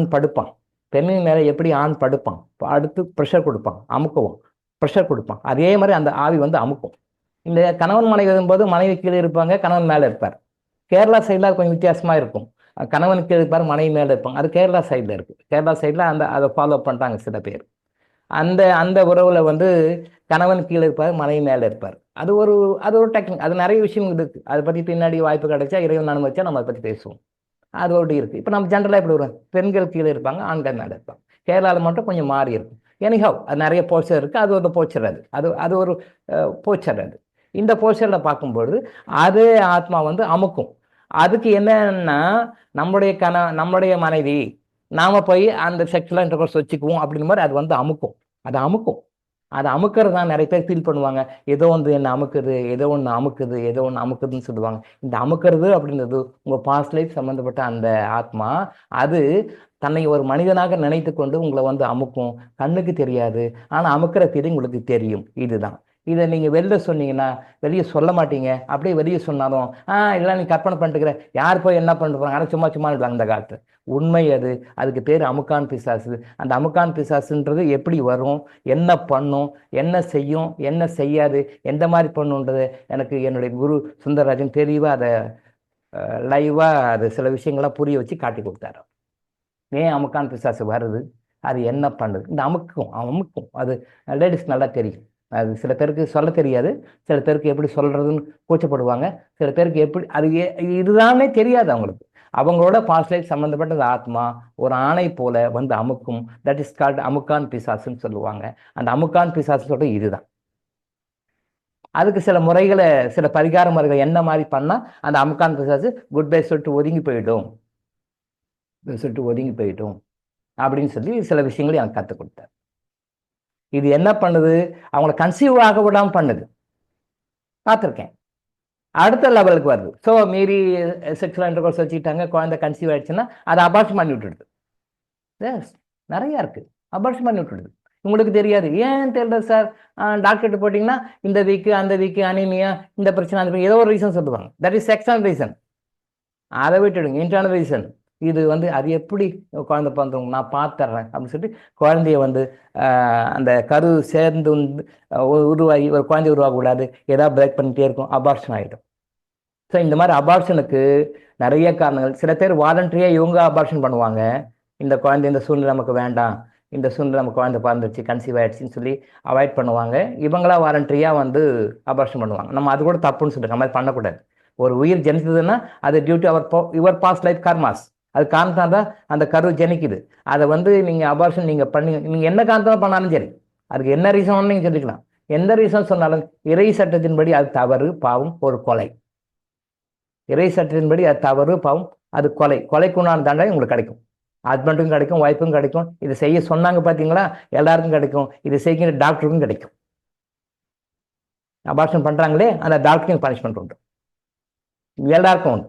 அபார்ஷன் செய்யின்னு சொல்கிறவங்களும், அபார்ஷன் செய்கின்ற அந்த கணவனும், அபார்ஷன் செய்கின்ற அந்த மனைவியும், அவங்களுக்கு துணை போகின்ற பெற்றோர்களும், அவங்களுக்கு துணை போகின்ற ஆஸ்பத்திரியும், அந்த அபார்ஷன் செய்கின்ற அந்த மருத்துவர் யாராக இருந்தாலும் அவங்களுக்கு அந்த பனிஷ்மெண்ட் உண்டு. அது கொலைக்கு சமானம். அது அபார்ஷன் பண்ணக்கூடாது. தப்பு. அபார்ஷன் அதுவே ஆகிப்போச்சு. இதெல்லாம் ரீசன். எக்ஸ்டர்னல் ரீசன் சொல்லுவாங்க. ரத்தம் குறைஞ்சி போச்சு, இந்த வீக்காக இருக்குது, அது வீக்காக இருக்குது அப்படின்னு. அப்படிலாம் கிடையாது. இப்போ சில பேர் சொல்லுவாங்க பாருங்க, ரீசெண்டாக இப்போ சொல்ல வராங்க, குழந்தை கன்சீவ் ஆகிடுச்சு, எனக்கு வந்து பிரெயினில் கொஞ்சம் பிரச்சனையா, ஹார்ட்டில் கொஞ்சம் பிரச்சனையா, இந்த பிரச்சனையா அந்த பிரச்சனையா, ஆனால் இது பிறந்தாலும் நல்லா பிறக்காது, அதனால் இப்போவே அது வந்து அபார்ஷன் பண்ணிவிடுங்கன்னு டாக்டர் சொன்னாங்க. நாங்களும் பண்ணிட்டோம். கேள்விப்பட்ட நிறைய கேஸ் நான் பார்க்குறேன். சொல்லுவாங்க, சார் குழந்தை இப்போ ஸ்கேன் பண்ணி பார்த்தோம் சார், இப்படி சார், அப்படி சார், அந்த மாதிரி சார், இந்த மாதிரி சார், அதனால் வந்து வேண்டான்னு சொல்லிட்டாங்க சார், ஆனால் அபார்ஷன் பண்ணிட்டோம். அதுவும் தவறு. அந்த மாதிரி குழந்தை ஏன் வர வைக்குது? Due to your past life karmas. இந்த ஆவிகளுடைய வேலைகள் தான். இது யாருக்கும் தெரியும், எந்த ஸ்கேன்லையும் தெரியாது, நீங்கள் எந்த எக்ஸ்ரேலையும் தெரியாது, எந்த சிடி ஸ்கேன்லையும் தெரியாது, எந்த வகையான ஸ்கேனில் எடுத்தாலும் அது இதெல்லாம் தெரியும். இன்விசிபிள் ரீசன்ஸ் தெரியவே தெரியாது. எக்ஸ்டர்னல் ரீசன் மட்டும்தான் தெரியும். இது இப்படி இதுக்கு உங்களுடைய பாஸ்ட் லைஃப் சம்மந்தப்பட்ட கர்மாக்கள் காரணமாக இருக்கின்றன. பண்ணுறாங்க. உங்களுடைய சாந்தி அடைய விட்டுறக்கூடாது. உங்கள் வாழ்க்கையில் நீங்கள் வந்து ஒரு கணவன் மனைவி உறவில் வந்து திருப்தியாக சந்தோஷமாக இருக்கிறீங்கன்னு வச்சுக்கோங்களேன். ஃபார் எக்ஸாம்பிள், நீங்கள் எல்லாமே மேரேஜ் ஆன பீப்புள் தான், எல்லாருக்கும் தெரியும். நீங்கள் அந்த உறவோட ஒரு திருப்தியான ஒரு சந்தோஷத்தை நீங்கள் அனுபவிக்கும் போது நீங்கள் அடுத்த நாள் பாருங்கள் உங்களுடைய ஆட்டிடியூட், உங்களுடைய எண்ணம், சொல், செயல் எல்லாமே பாசிட்டிவாக இருக்கும். பாசிட்டிவாக இருக்கும். நல்லா பாருங்கள். அது ஆண்களாக இருந்தாலும் சரி, பெண்களாக இருந்தாலும் கொஞ்சம் யோசனை பண்ணுங்கள். செல்ஃபாக திங்க் பண்ணி பாருங்கள். செல்ஃபாக வேல்யூ பண்ணி பாருங்கள். நீங்கள் அந்த உறவில் வந்து முழுமையாக ஒரு சந்தோஷமான திருப்தியான நிலையை நீங்கள் அன்றைக்கி நைட் நீங்கள் அனுபவிச்சிங்கன்னா அடுத்த நாள் காலையில் உங்களுடைய பெர்ஃபார்மன்ஸே நல்லாயிருக்கும். நீங்கள் மற்றவங்களை அப்ரோச் பண்ணுற விதமும் பப்ளிக்கில் நீங்கள் ஹேண்டில் பண்ணுற விதமும் நடந்து கொள்கின்ற விதம் என்கிட்ட பாசிட்டிவாக இருக்கும். இல்லை இது உறவுல ஏதோ சரியில்லை, நாட் சாட்டிஸ்ஃபைட், அது ஆணாக இருந்தாலும் சரி பெண்ணாக இருந்தாலும் நாட் சாட்டிஸ்ஃபைட்னு வச்சிங்களா, நீங்கள் மறுநாள் கொஞ்சம் ரீதிங்க் பண்ணி பாருங்கள். உங்களுடைய ஆட்டிடியூட் உங்களையும் அறியாமல் வேறு மாதிரி இருக்கும். டென்ஷனாக இருப்பீங்க, எமோஷனாக இருப்பீங்க, சின்ன சின்ன விஷயத்துக்கு வல்லுன்னு விழுவீங்க, சின்ன சின்ன விஷயம் கூட குறைய கூட பெருசாக எடுத்துப்பீங்க, சின்ன குறை கூட பெருசாக தெரியும், சின்ன விஷயம் கூட ரொம்ப பெருசாக பில்டப் பண்ணி கொண்டு போவீங்க. சாதாரண விஷயம் கால்னா போகிற விஷயமா இருக்காது, அது பெருசாக பில்டப் பண்ணுவீங்க. ஏதாவது ஒன்று சொன்னாங்கன்னா மூஞ்ச காட்டுவீங்க, ஏதாவது ஒன்று சொன்னாங்க வஞ்சி விடுவீங்க, வல்லுன்னு விடுவீங்க. இது உங்களையும் அறியாமல் அது வரும். இது உங்கள் வீட்டோட இல்லை, நீங்கள் ஆஃபீஸ் பண்ணுங்க ஆஃபீஸு, பிஸ்னஸ் போனீங்க பிஸ்னஸ்ஸு, எந்த இடத்துல போனாலும் இதனுடைய செயல்பாடுகள் வெளில வரும். இந்த நாட் சாட்டிஸ்ஃபைட் இந்த செக்ஷுவல் இன்டர்கோர்ஸ் அப்படின்றது தான் டைவர்ஸ்க்கு மிக முக்கியமான காரணம், அடிப்படை காரணம் சொல்கிறேன். காரணங்கள் வெவ்வேறு சொல்லலாம், அந்த காரணம் இந்த காரணம் அப்படின்னு சொல்லலாம். பெரும்பாலும் 99% of reasons not satisfying in the process of sexual intercourse. அதில் இல்லை அப்படின்னும் போது வெவ்வேறு ஃபார்மில் வரும்.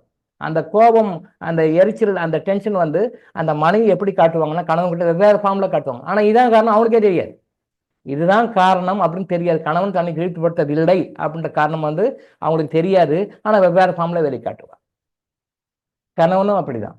மனைவி தன்னை முழுமையாக திருப்திப்படுத்தவில்லை, என்னுடைய எதிர்பார்ப்புகளை பூர்த்தி செய்யவில்லை, எனக்கு பிடிச்ச மாதிரி அவங்க நடந்துக்கலை, எனக்கு பிடிச்ச மாதிரி என்னை சாட்டிஸ்ஃபை பண்ணலை அப்படின்னும் போது அது மனைவி மேலே வெவ்வேறு வகையில் கோபமாக, ஆத்திரமாக, வெவ்வேறு வகையில் அது பரிணமிக்கும்.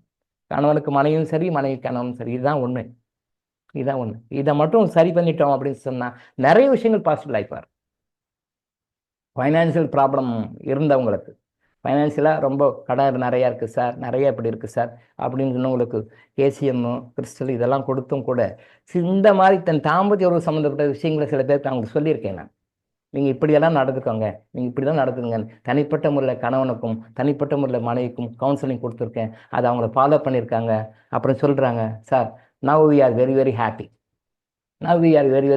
அப்போ கேட்பாங்க, சார் இந்த கடன் பிரச்சனைக்கும் பொருளாதார பிரச்சனைக்கும் இதுக்கும் எப்படி சார் சம்மந்தம்னு சொல்லிட்டு நீங்கள் எங்களுக்கு சொல்லி கொடுத்தீங்க? நான் சம்மந்தம் இருக்குன்னு சொல்லி கொடுக்குறேன், அவங்க சம்மந்தம் இருக்குன்னு கவுன்சிலிங் கொடுக்குறேன்.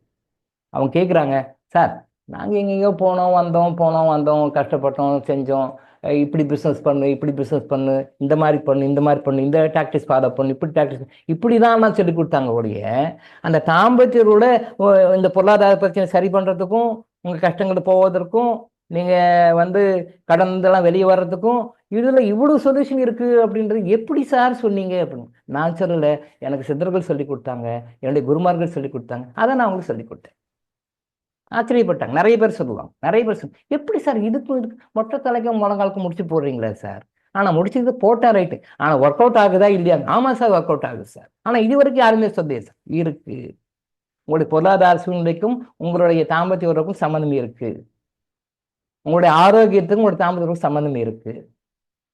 உங்களுடைய ஆரோக்கியத்திற்கும் தாம்பத்திய உறவுக்கும் சம்மந்தம் இருக்கு.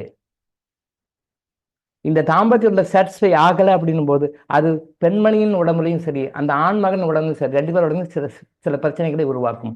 மன ரீதியான பிரச்சனைகளை உருவாக்கும், உடல் ரீதியான பிரச்சனைகளை உருவாக்கும். இது நீங்கள் டாக்டர்கிட்ட போவீங்க, அவர் ஸ்கேன் பண்ணி பார்த்துட்டு இருப்பார்.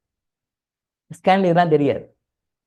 எந்த ஸ்கேன்லையும், எந்த எக்ஸ்ரேலையும், எந்த எக்யூப்மெண்ட்டில் போய் டெஸ்ட் பண்ணாலும் இந்த மேட்டர் அங்கே தெரியாது. அது வேறு வரும். இந்த பார்ட் பிரச்சனை, இந்த பார்ட் பிரச்சனை, இது அடைப்பு இருக்குது, இது அடைக்கல, இது இப்படி இருக்குது, அப்படி அதான் சொல்லுவாங்க. அதுக்கு அடிப்படை காரணம் not getting satisfaction in there sexual life அப்படின்னு தெரியாது. பட் இந்த கெட்டிங் சாட்டிஸ்ஃபேக்ஷன் இன் தேர் செக்ஷுவல் லைஃப், அந்த தாம்பத்திய வாழ்க்கையில் அந்த திருப்தி சந்தோஷமானதும் கிடைச்சதுன்னா பொருளாதாரம் மேலாகும், கடன்கள் தீரும், வாழ்க்கையில் அமைதி நிம்மதி சந்தோஷம் பல வகையில் வரும். இவங்க மற்றவங்ககிட்ட நடந்துக்கிற முறைகளில் மாற்றங்கள் இருக்கும். ஆரோக்கியம் நல்லா டெவலப் ஆகும். மருந்து தேவையில்லை, இது ஒரு மருந்து. முறையான, நான் சொல்கிற முறையான ப்ளூ ஃபில்மில் மற்ற யூடியூப்ல மற்ற விஷயங்களை போடுறாங்களே, அந்த உறவு இல்லை, அது தப்பு. அந்த மாதிரி உறவுகள்லாம் இல்லை, அது அது டோட்டல் நெகட்டிவ். அது இன்னைக்கு மீடியாவில் இந்த இளைஞர்களும் இளைஞர்களும் மீடியாவில் பார்த்து கெட்டு போயிட்டு நிறைய மெத்தட்ஸை ஃபாலோ பண்ணுறாங்க. யூடியூப்பில் இதை போடுறான், ஃபேஸ்புக்கில் இதை போடுறான், அதை போடுறான், இதை போடுறான் அப்படின்னு சொல்லிட்டு இந்த ப்ளூ ஃபில்மு இந்த மாதிரி விஷயங்களில் நீலப்படங்கள் அப்படின்னு சொல்லுவாங்க இல்லையா, அந்த மாதிரி விஷயங்கள்லாம் காட்டுறான், இப்படி செய்கிறான், இப்படி பண்ணுறான், பாருங்க இப்படி பண்ணுறான், அப்படி பண்ணுறான். அதை பார்த்துக்கின்று செய்கின்ற உறவு முறைகள் அது தப்பான முறை, அது தெரியல, அது தப்பு. அது நான் சொல்கிறது நம்முடைய ஞானிகளும் இறைவனும் முன்னோர்களும் வகுத்து கொடுத்த அந்த முறையான தாம்பத்திய வாழ்க்கை வாழ்கின்ற முறை. இறைவனும் சித்தர் பெருமக்களும் ஞானிகளும் யோகிகளும் வழிபடுத்தி கொடுத்துருக்காங்க. இப்படித்தான் உறவு கொள்ளணும், இப்படித்தான் ஃபாலோ பண்ணணும், இப்படித்தான் செய்யணும், இப்படி ஆரம்பிக்கணும், இப்படி முடிக்கணும், இப்படி பண்ணணும், இப்படி பண்ணக்கூடாது, இப்படி செய்யணும், இப்படி செய்யக்கூடாது அப்படின்னு முறைகளை வகுத்து கொடுத்துருக்காங்க. நிறைய கொடுத்துருக்காங்க, எல்லாமே கொடுத்துருக்காங்க. ஒரு மனிதனுக்கு வாழ்க்கையில தாம்பத்திய உறவு ரொம்ப ரொம்ப முக்கியமான விஷயம், அதை கொடுத்துருக்காங்க. அந்த உறவு முறைகளை வந்து நம்ம சரியான தெளிவான முறையில வந்து நம்ம யாரும் ஃபாலோ பண்றதில்லை. எல்லாம் மாடர்ன்ல கண்ட ஃபில்மை பார்த்துட்டு இப்படி இப்படி இப்படி இப்படின்னு சொல்லிட்டு அதனால நிறைய பிரச்சனைகள்லாம் வருது. சில தம்பதிகள் சொல்லுவாங்க, சார் என்னுடைய கணவர் வந்து இந்த புழுப்பமெல்லாம் பார்த்துட்டு எனக்கு இப்படியெல்லாம் பண்ணணும், இப்படிலாம் செய்யணும்னு சொல்லி எனக்கு டார்ச்சர் கொடுக்குறாரு சார். என் ஹஸ்பண்டு அவர் எங்க நிறைய புழுப்பம்லாம் பார்க்குறாரு. அதெல்லாம் வந்து செயற்கையான விஷயம் இது தெரியல, எனக்கு அந்த மாதிரி நீ செய்யணும், எனக்கு இந்த மாதிரி பண்ணணும், எனக்கு இப்படி பண்ணணும்னு சொல்றாரு. என்னால் அவங்களோட திருப்திப்பட்டு முடியல சார், குடும்பத்தில் குழப்பம் வருது. சில ஹஸ்பண்ட்ஸும் சொல்லியிருக்காங்க, சார் என்னுடைய மனைவி இப்படியெல்லாம் இருக்கணும், இப்படி. அது ரொம்ப ரேரு, பெரும்பாலும் ஆண்கள் தான் டாமினேஷன் நிறைய பண்ணுறாங்க இந்த மாதிரி விஷயத்தில். பெண்கள் வந்து வெளியே காட்டிக்கிறது, வெளியே சொல்கிறது இல்லை. ஆனால் வெளியே காட்டிக்கொள்ளவில்லை, வெளியே சொல்லவில்லைனாலும் அதோடைய பிரதிபலிப்பு அவங்களுடைய ஆக்ஷனோட எண்ணம் செயல் வேற மாதிரி நமக்கு நெகட்டிவாக வரும், நெகட்டிவாக காட்டுவாங்க. அது இதனால தான் அவங்களுக்கே தெரியாது. தாம்பத்தியோட திருட்டு இல்லை அப்படின்ற காரணத்தினால தான் நாம் இப்படிதான் நடந்துக்கிறோம், இப்படி பேசுகிறோம், இப்படி நடந்துக்கிறோம்ட்டு அவங்களுக்கு தெரியாது. ஆனால் தெரியாமல் வேற வகையில காட்டிட்டு இருப்பாங்க. பட் ஆண்கள் பளிச்சுன்னு வெளியே ஓப்பனாக சொல்லுவாங்க, காட்டுவாங்க. இப்போ பெண்களும் சில பேர் அப்படி எதிர்பார்க்குறாங்க, நீ இப்படி இருக்கணும், இப்படி பண்ணுவோம் பாருங்க, படத்தில் இப்படி காட்டுறான், இந்த புளுப்பும் இப்படி காட்டுறான், இப்படி செய்யணும், இந்த மாதிரிலாம் நீங்கள் எனக்கு பண்ணுங்க, இது மாதிரிலாம் செய்யுங்க அப்படின்னு சொல்லும்போது அவர் கொஞ்சம் எஸ்டேட் பண்ணும்போது மனைவி வந்து அது ஒரு ஏக்கமாக, அது குறையாக இருக்குது. அவங்க வேற வகையில் அது தப்பாக நினைக்கிறாங்க, தடம் புரண்டு வேற ஒரு ஆண்மகனை தேட ஆரம்பிக்கிறாங்க. அந்த தேடுதல் எதிர்பார்ப்பு இல்லை, அதை பூர்த்தி செய்யலேன்னும் போது தான் ஒரு பெண்மணி தன் கணவனை விட்டு வேற யாரும் இந்த மாதிரி நமக்கு ஒரு சந்தோஷத்தை, நிம்மதியை, சந்தோஷ ஆனத்தை கொடுப்பாங்கன்னு அவங்க இன்னொரு கணவனை விட்டு இன்னொரு ஆணை பார்க்க ஆரம்பிக்கிறாங்க. ஆண்களும் அப்படிதான், தன் மனையை விட்டுட்டு இன்னொரு பெண்ணை பார்க்க ஆரம்பிக்கிறாங்க. இன்னொரு பெண்ணார் நல்லா புரிஞ்சுக்கோங்க, நீங்க வந்து உங்களுடைய வாழ்க்கை துணை சந்தோஷப்படுத்துங்க, முழுமையாக திருப்திப்படுத்துங்க, அவங்க யாரும் இன்னொருத்தரை திரும்பி பார்க்க மாட்டாங்க. இன்னைக்கு நம்ம பேப்பர்ல பார்க்குறோம், கள்ளக்காதல் பார்க்குறோம், டெய்லி பேப்பரில் வருது. நான் பேப்பர் பார்க்கும்போது எனக்கு தெரியும், மீடியாவில் உங்க நிறைய டிவிலெல்லாம் பார்ப்பீங்க, நிறைய டெய்லி ஒரு நாள் கூட வரா நியூஸ் கிடையாது. ஏதோ கள்ளக்காரனுக்கு பிரச்சனை பண்ணுறான், ஏதோ கள்ளக்காரனுக்கு பிரச்சனை பண்ணுறது, இப்படி அவன் சேர்ந்து கொண்டான், இவன் சேர்ந்து கொண்டான். தன்னுடைய கணவனை கள்ளக்காரனோடு சேர்ந்து கொலை செய்த மனைவி, கள்ளக்காரியோடு சேர்ந்து தன் மனைவியை கொலை செய்த கணவன், பேப்பரில் இருக்கும் பாருங்க, டெய்லி வரும், குறைஞ்சபட்சம் 1-2 வரும். எதனால போகிறான்? கள்ளக்காரி ஏன் வர்றாங்க? தன்னுடைய கணவன் சரியில்லை, எதிர்பார்ப்பு பூர்த்தி செய்யற இன்னொரு காதலன் வரான், கள்ளக்காதலன் வரான், தினத்தனி பேப்பரில் போடுவான். தன்னுடைய கணவன் சரியா சர்ச்சை பண்ணல, திருப்திப்படுத்தலை, அதனால என்ன பண்றாங்க, இன்னொருத்தனை போறாங்க. அப்போ கள்ளக்காதலி. இப்படிதான் போகுது, கள்ளக்காதலி. உலகத்துக்கே பண்பாட்டை சொல்லி கொடுத்த தமிழ் சமுதாயத்துல கள்ளக்காதலி டெய்லி நடக்குது. நமக்கு நியூஸ்ல மீடியாவில் வர்றது பார்க்கறதெல்லாம் ரொம்ப கம்மி, நிறைய நடக்குது. ரொம்ப அட்வான்ஸாக போயிட்டு தமிழர்கள்லாம். அது என்ன அடிப்படை காரணம்? இதுதான். இந்த அடிப்படை காரணம் இது ஏன் அப்படின்னா, இது உருவாவதற்கு நம்முடைய கர்மா தான் காரணம். எங்க கூட்டி கட்சி எங்க போனாலும், ஊரெல்லாம் சுத்தினாலும் தேர் எங்க வந்து நிற்கணும், கடைசி நிலைக்குதான் நிற்கணும். ஊரெல்லாம் தேர் சுத்தின தமிழ் பழமொழி இல்லையா? தேர் ஊரெல்லாம் சுத்தினாலும், எங்க சுத்தினாலும் கடைசியில அங்கேயே சுத்திட்டே இருக்க முடியுமா? 3 செய்யினாலும் இல்லை. அது தேர்கிட்ட வந்து நிலைன்னு ஒன்று வச்சிருப்பாங்க, நிலையை வந்து நிற்கணும். அதே மாதிரி இங்க எங்க போய் எங்க வந்தாலும் கர்மா தான். எங்க போய் எங்க சுத்தி எங்க வந்தாலும் கர்மா தான். அந்த கர்மா கூட யார் கர்மா? நம்ம கர்மா, நம்முடைய ஓன் கர்மா தான். நம்முடைய ஓன் கர்மா ஸ்ட்ராங்கா இருந்ததுன்னா இவங்கெல்லாம் வரமாட்டாங்க, நெகட்டிவ் வரமாட்டாங்க. அவங்களுக்கு அந்த தெரிதல் புரிதல் ஏதோ ஒரு டிஸ்டர்ப் பண்ண மாட்டாங்க, பிளஸ் பண்ணுவாங்க. நல்லாயிரு, சந்தோஷமாயிரு, அந்த வாழ்க்கையில என்னுடைய கணவனாக என்னுடைய மனைவியாக எப்படி இருந்து என்னை சந்தோஷப்படுத்தினியும் அதே மாதிரி இந்த வாழ்க்கையிலையும் நீங்க சந்தோஷமா பிளஸ் பண்ணிட்டு போவாங்க, கண்டுக்கவே மாட்டாங்க. இது நம்முடைய குட்கர்மா செய்யும். நம்ம கிட்ட பேட் கர்மா இருக்கும் பொழுது, நம்ம கிட்ட அந்த பேட் கர்மா இருக்குது அப்படின்னு சொல்லும் பொழுது, அது இந்த மாதிரி நெகட்டிவ் எலிமெண்ட்ஸை ட்ரிகர் பண்ணி விட்டு அவங்கள பொறாமப்பட வச்சு, அவங்கள டென்ஷன் ஆக வச்சு, அவங்களுடைய அந்த தாட் ஃபார்ம்னால, இன்விசிபிள் தாட் ஃபார்ம்னால நம்ம லைஃப்பில் இப்படியெல்லாம் கஷ்டப்பட்டுருப்போம். நம்ம லைஃப்பில் இப்படிலாம் கஷ்டப்பட்டுருப்போம். ஸோ அப்போ புரியுதா? ஏன் வந்து அந்த சாந்தி பண்ணணும்? அந்த சாந்தி அன்னைக்கு சாந்தி பண்ணுறதுன்றது வந்து அந்த சம்மந்தப்பட்ட மணமகளுடைய உடல் மனம் ஆத்மா மட்டும் சாந்தி அடைகிறது இல்லை. இவங்க பாசிட்டிவ் சம்மந்தப்பட்ட பூர்வ ஜென்மத்தில் அவங்களோட சம்மந்தப்பட்ட கணவன் மனைவிகள் இருப்பாங்க, காதலிகள் இருப்பாங்க, கணவன் மனைவிகளும் இருக்காங்க, காதலியும் இருக்காங்க. அவங்களும் சில கேஸ்லாம் பண்ணியிருக்காங்க. இதில் கணவன் மனை கூட போயிடுறாங்க. இந்த பழைய லைஃப்பில் காதலி இருப்பாங்க பார்த்தீங்களா, அவங்க அந்த ஜென்மத்தையும் கஷ்டம் கொடுத்துருக்காங்க, இப்பயும் கஷ்டம் கொடுக்குறாங்க. ஆச்சரியமா இருக்கு. அதெல்லாம் பார்த்தா ஒன்று எடுத்தா ஒரு சினிமா எடுத்தா 1000 சினிமா ஓட்டலாம், வருஷக்கணக்கில் ஓடும். இந்த சீரியலாக போட்டோம்னா பல வருஷங்களில் ஓடும். அந்த கதையெல்லாம் சொல்லி கதைக்காரன் கேட்டு நம்ம கொடுத்தோம்னா அதுலேயே நம்ம நிறைய துட்டு பண்ணி டாக்டர் பெரிய ஆயிடலாம். அவ்வளோ ஸ்டோரிஸ் எல்லாம் இருக்குது நம்மக்கிட்ட. அதெல்லாம் வெளியே சொல்கிறது இல்லை. சொன்னால் அவங்களுக்கு கதையே வேணாம். சினிமாக்காரங்களும் கதை இருக்குது, சீரியல்காரங்களும் கதை இருக்குது. வச்சு ஓட்டுன்னு ஓட்டுவாங்க. நம்மளும் கதை கொடுக்குறோம், கதாசின்னு சொல்லி கதை கொடுத்து பணம் பண்ணலாம், நிறைய பண்ணால் அப்படி கூட பண்ணலாம். அவ்வளோ விஷயங்கள் இருக்கு. கணவன் மனைவி உறவுல பாஸ்ட் லைஃப் லவர்ஸ் கூட தடங்கல் பண்றாங்க. கணவனே விட்டுறாரு, சரி போ நல்லா இருக்குன்றாரு. அந்த பாஸ்ட் லைஃப்ல அந்த காதலும் இருக்காங்க, அவங்க வந்து இந்த லைஃப்ல கூட ட்ரபிள் பண்றாங்க. சொன்ன நம்ப மாட்டீங்க, ஆனா உண்மையிலே நடக்குது. இப்படியும் நடக்குது. விடாது கருப்புன்னு அவங்களும் விட மாட்டேங்கிறாங்க. எங்கிருந்தாலும் வாழ்க்கைன்னு ஏதோ ஒரு படத்துல காதலி அப்புறம் காதலி வந்து ஏதோ வேற இடத்துல கல்யாணம் பண்ணி போயிடுறாரு போல இருக்கு. நம்ம ஏற்கனவே ஒரு வீடியோட வகுப்பில் கூட பேசியிருக்கோம் அதை பற்றி. ஏதோ ஒரு படம், அந்த படத்துல வந்து அவர் எங்கிருந்தாலும் வாழ்க்கை அப்படின்னு சொல்லி வாழ்த்துவார். லவ் பண்றாங்க, அந்த பொண்ணு வேற சமய சூழ்நிலை ஏதோ கல்யாணம் பண்ணிக்கிறாங்க போல இருக்கு, எனக்கு தெரியல. தென் அந்த பாட்டில் அவர் ஏதோ டாக்டர்னு சொல்லுவாங்க, டாக்டர் போல இருக்கு. அவர் எங்க இருந்தாலும் வாழ்த்துவாருங்க. ஏதோ பழைய படம் கேள்விப்பட்டீங்க, எனக்கு தெரியாது. நெஞ்சில் ஒரு ஆலயமா, ஏதோ நெஞ்சில் ஒரு ஆலயம் பாருங்க, நம்ம எடுத்து கொடுக்குறாரு சார். நெஞ்சில் ஒரு ஆலயம் டாக்டர் அவர். ஏதோ வந்து கணவன் மனைவி வாழணும்னு நினைக்கிறாங்க, அவங்க ஏதோ சந்தோஷம் கல்யாணம் பண்ணாங்க, எங்க இருந்தாலும் வாழ்க்கை. That is correct mentality. ஏதோ விரும்பினாங்க, ரைட், ஓகே, தப்பு இல்லை. ஆனா அந்த காலத்து படத்துல நெஞ்சில் ஒரு ஆலயம் படத்துல அவர் வாழ்த்து எங்க இருந்தாலும் வாழ்க, அது ஒரு பாட்டே வரும், எங்க இருந்தாலும் வாழ்க, நல்லா இருமா அப்படின்னு. அதுதான் அந்த மனநிலை தான் வேணும். ஆனா இன்னைக்கு என்ன பண்றாங்க, நான் லவ் பண்ணேன், நீ என்ன லவ் பண்ண மாட்டேன்ற அப்படின்னு சொல்லிட்டு அந்த பொண்ணை கொலை பண்ணிடுறாங்க. ஏன்னா இந்த மாதிரியான விஷயங்கள், பழி வாங்கக்கூடிய விஷயங்கள் தான் இந்த காலத்து சினிமால காட்டி கொடுக்குறாங்க. இவன் விரும்புறான், அந்த பொண்ணு விரும்பல. இந்த பொண்ணு விரும்புறான், அந்த பொண்ணு விரும்பினா விட்டுட்டு போக வேண்டியதானே. 1000 பொண்ணு இருக்குது, ஏதோ லவ் பண்ணிட்டு போக வேண்டியது தானே. அந்த பொண்ணு நுங்கம்பாக்கம் ரயில்வே ஸ்டேஷன்ல கொலை பண்ணிட்டு போறான்.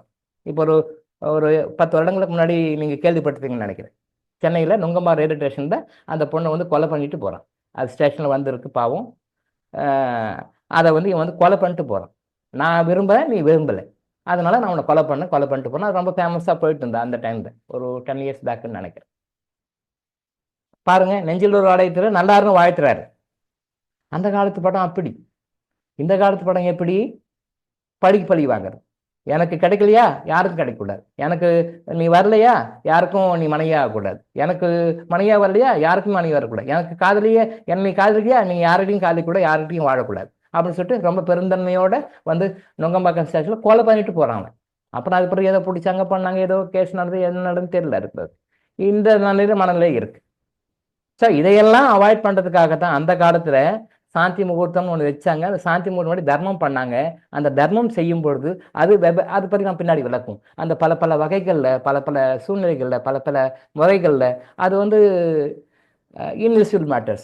அந்த முறைகளில் நீங்கள் செய்கின்ற தான தர்மம் அந்த சம்மந்தப்பட்ட ஆத்மாக்கள் கிட்ட போய் அதை ரீச் ஆகி அவங்கள கூல் டவுன் பண்ணி, இந்த நெஞ்சில் ஒரு ஆலயம் பார்த்துல அந்த டாக்டர் எப்படி பெஸ்ட் பண்ணாரோ அந்த மாதிரி உங்களுடைய பாஸ்ட் லைஃப் கணவன்கள், பாஸ்ட் லைஃப் மனைவிகள், பாஸ்ட் லைஃப் காதல்கள், பாஸ்ட் லைஃப் காதலிகள் எதனா பிளஸ் பண்ணுவாங்க. நல்லா இருங்கன்னு பிளஸ் பண்ணுவாங்க. அந்த பிளஸ்ஸிங் பண்ண வைக்கும் நீங்கள் செய்கின்ற அந்த தர்மம், சாந்தி முகூர்த்த அன்னைக்கு செய்கின்ற தர்மம். இதை நம்ம செய்யல, லைஃப்ல இந்த மாதிரி பிரச்சனைகள் எல்லாம் பார்க்கணும். சரியா? ஓகே. முகேஷ் சார் எங்களுக்கு ஆன்சர் பண்ண டைம் இல்லை, பட் பண்ணுவோம் சார். இந்த 2-3 நாள் முடியாது, நாளைக்கு என்ன இன்னும் கொஞ்சம் ஏர்லியராக வந்து நான் பண்ணுறேன். உங்கள் டவுட்ஸ் எல்லாமே கிளியர் பண்ணி கொடுப்பேன். எந்த டவுட்டாக இருந்தாலும் கருணாஞ்சிலும் ஆன்சர் இருக்கு. டைம் தான் கொஞ்சம் எடுத்துக்கணும், டைம் தான் கொஞ்சம் முன்ன பின்ன ஆகும். நேரம் பற்றாக்குறையினால தான் அவனுடைய, மற்றபடி யாருக்கும் ஆன்சர் பண்ணக்கூடாது, எல்லாருக்கும் தெளிவு கொடுக்கணும். அந்த தெளிவு கொடுக்கறதுக்காக தான் கருணாநிதி இங்கே கொண்டு வந்திருக்கிறாங்க, டாக்டர் இளங்கோ கொண்டு வந்து இறக்கி விட்டுருக்காங்க. So please bear with me. நம்ம நாளைக்கு அதை பற்றி பேசுவோம், நாளைக்கு ஆன்சர் பண்ணிட்டேன். வேறு ஏதாவது டவுட்ஸ் இருந்தாலும் குரூப்பில் போட்டனாலும் போடுங்க, நாளைக்கு அது தெளிவாக அனுப்புனேன். Now it is 7 o'clock. சரியா, முடிச்சுக்கோ. நன்றி, வணக்கம். நாளைக்கு பார்த்துக்கலாம். நன்றி ஐயா. நன்றி, வணக்கம். நன்றி ஐயா. நன்றி ஐயா. நன்றி, வணக்கம். நன்றி ஐயா. முக்கிய நன்றிகள் ஐயா. நன்றிங்க.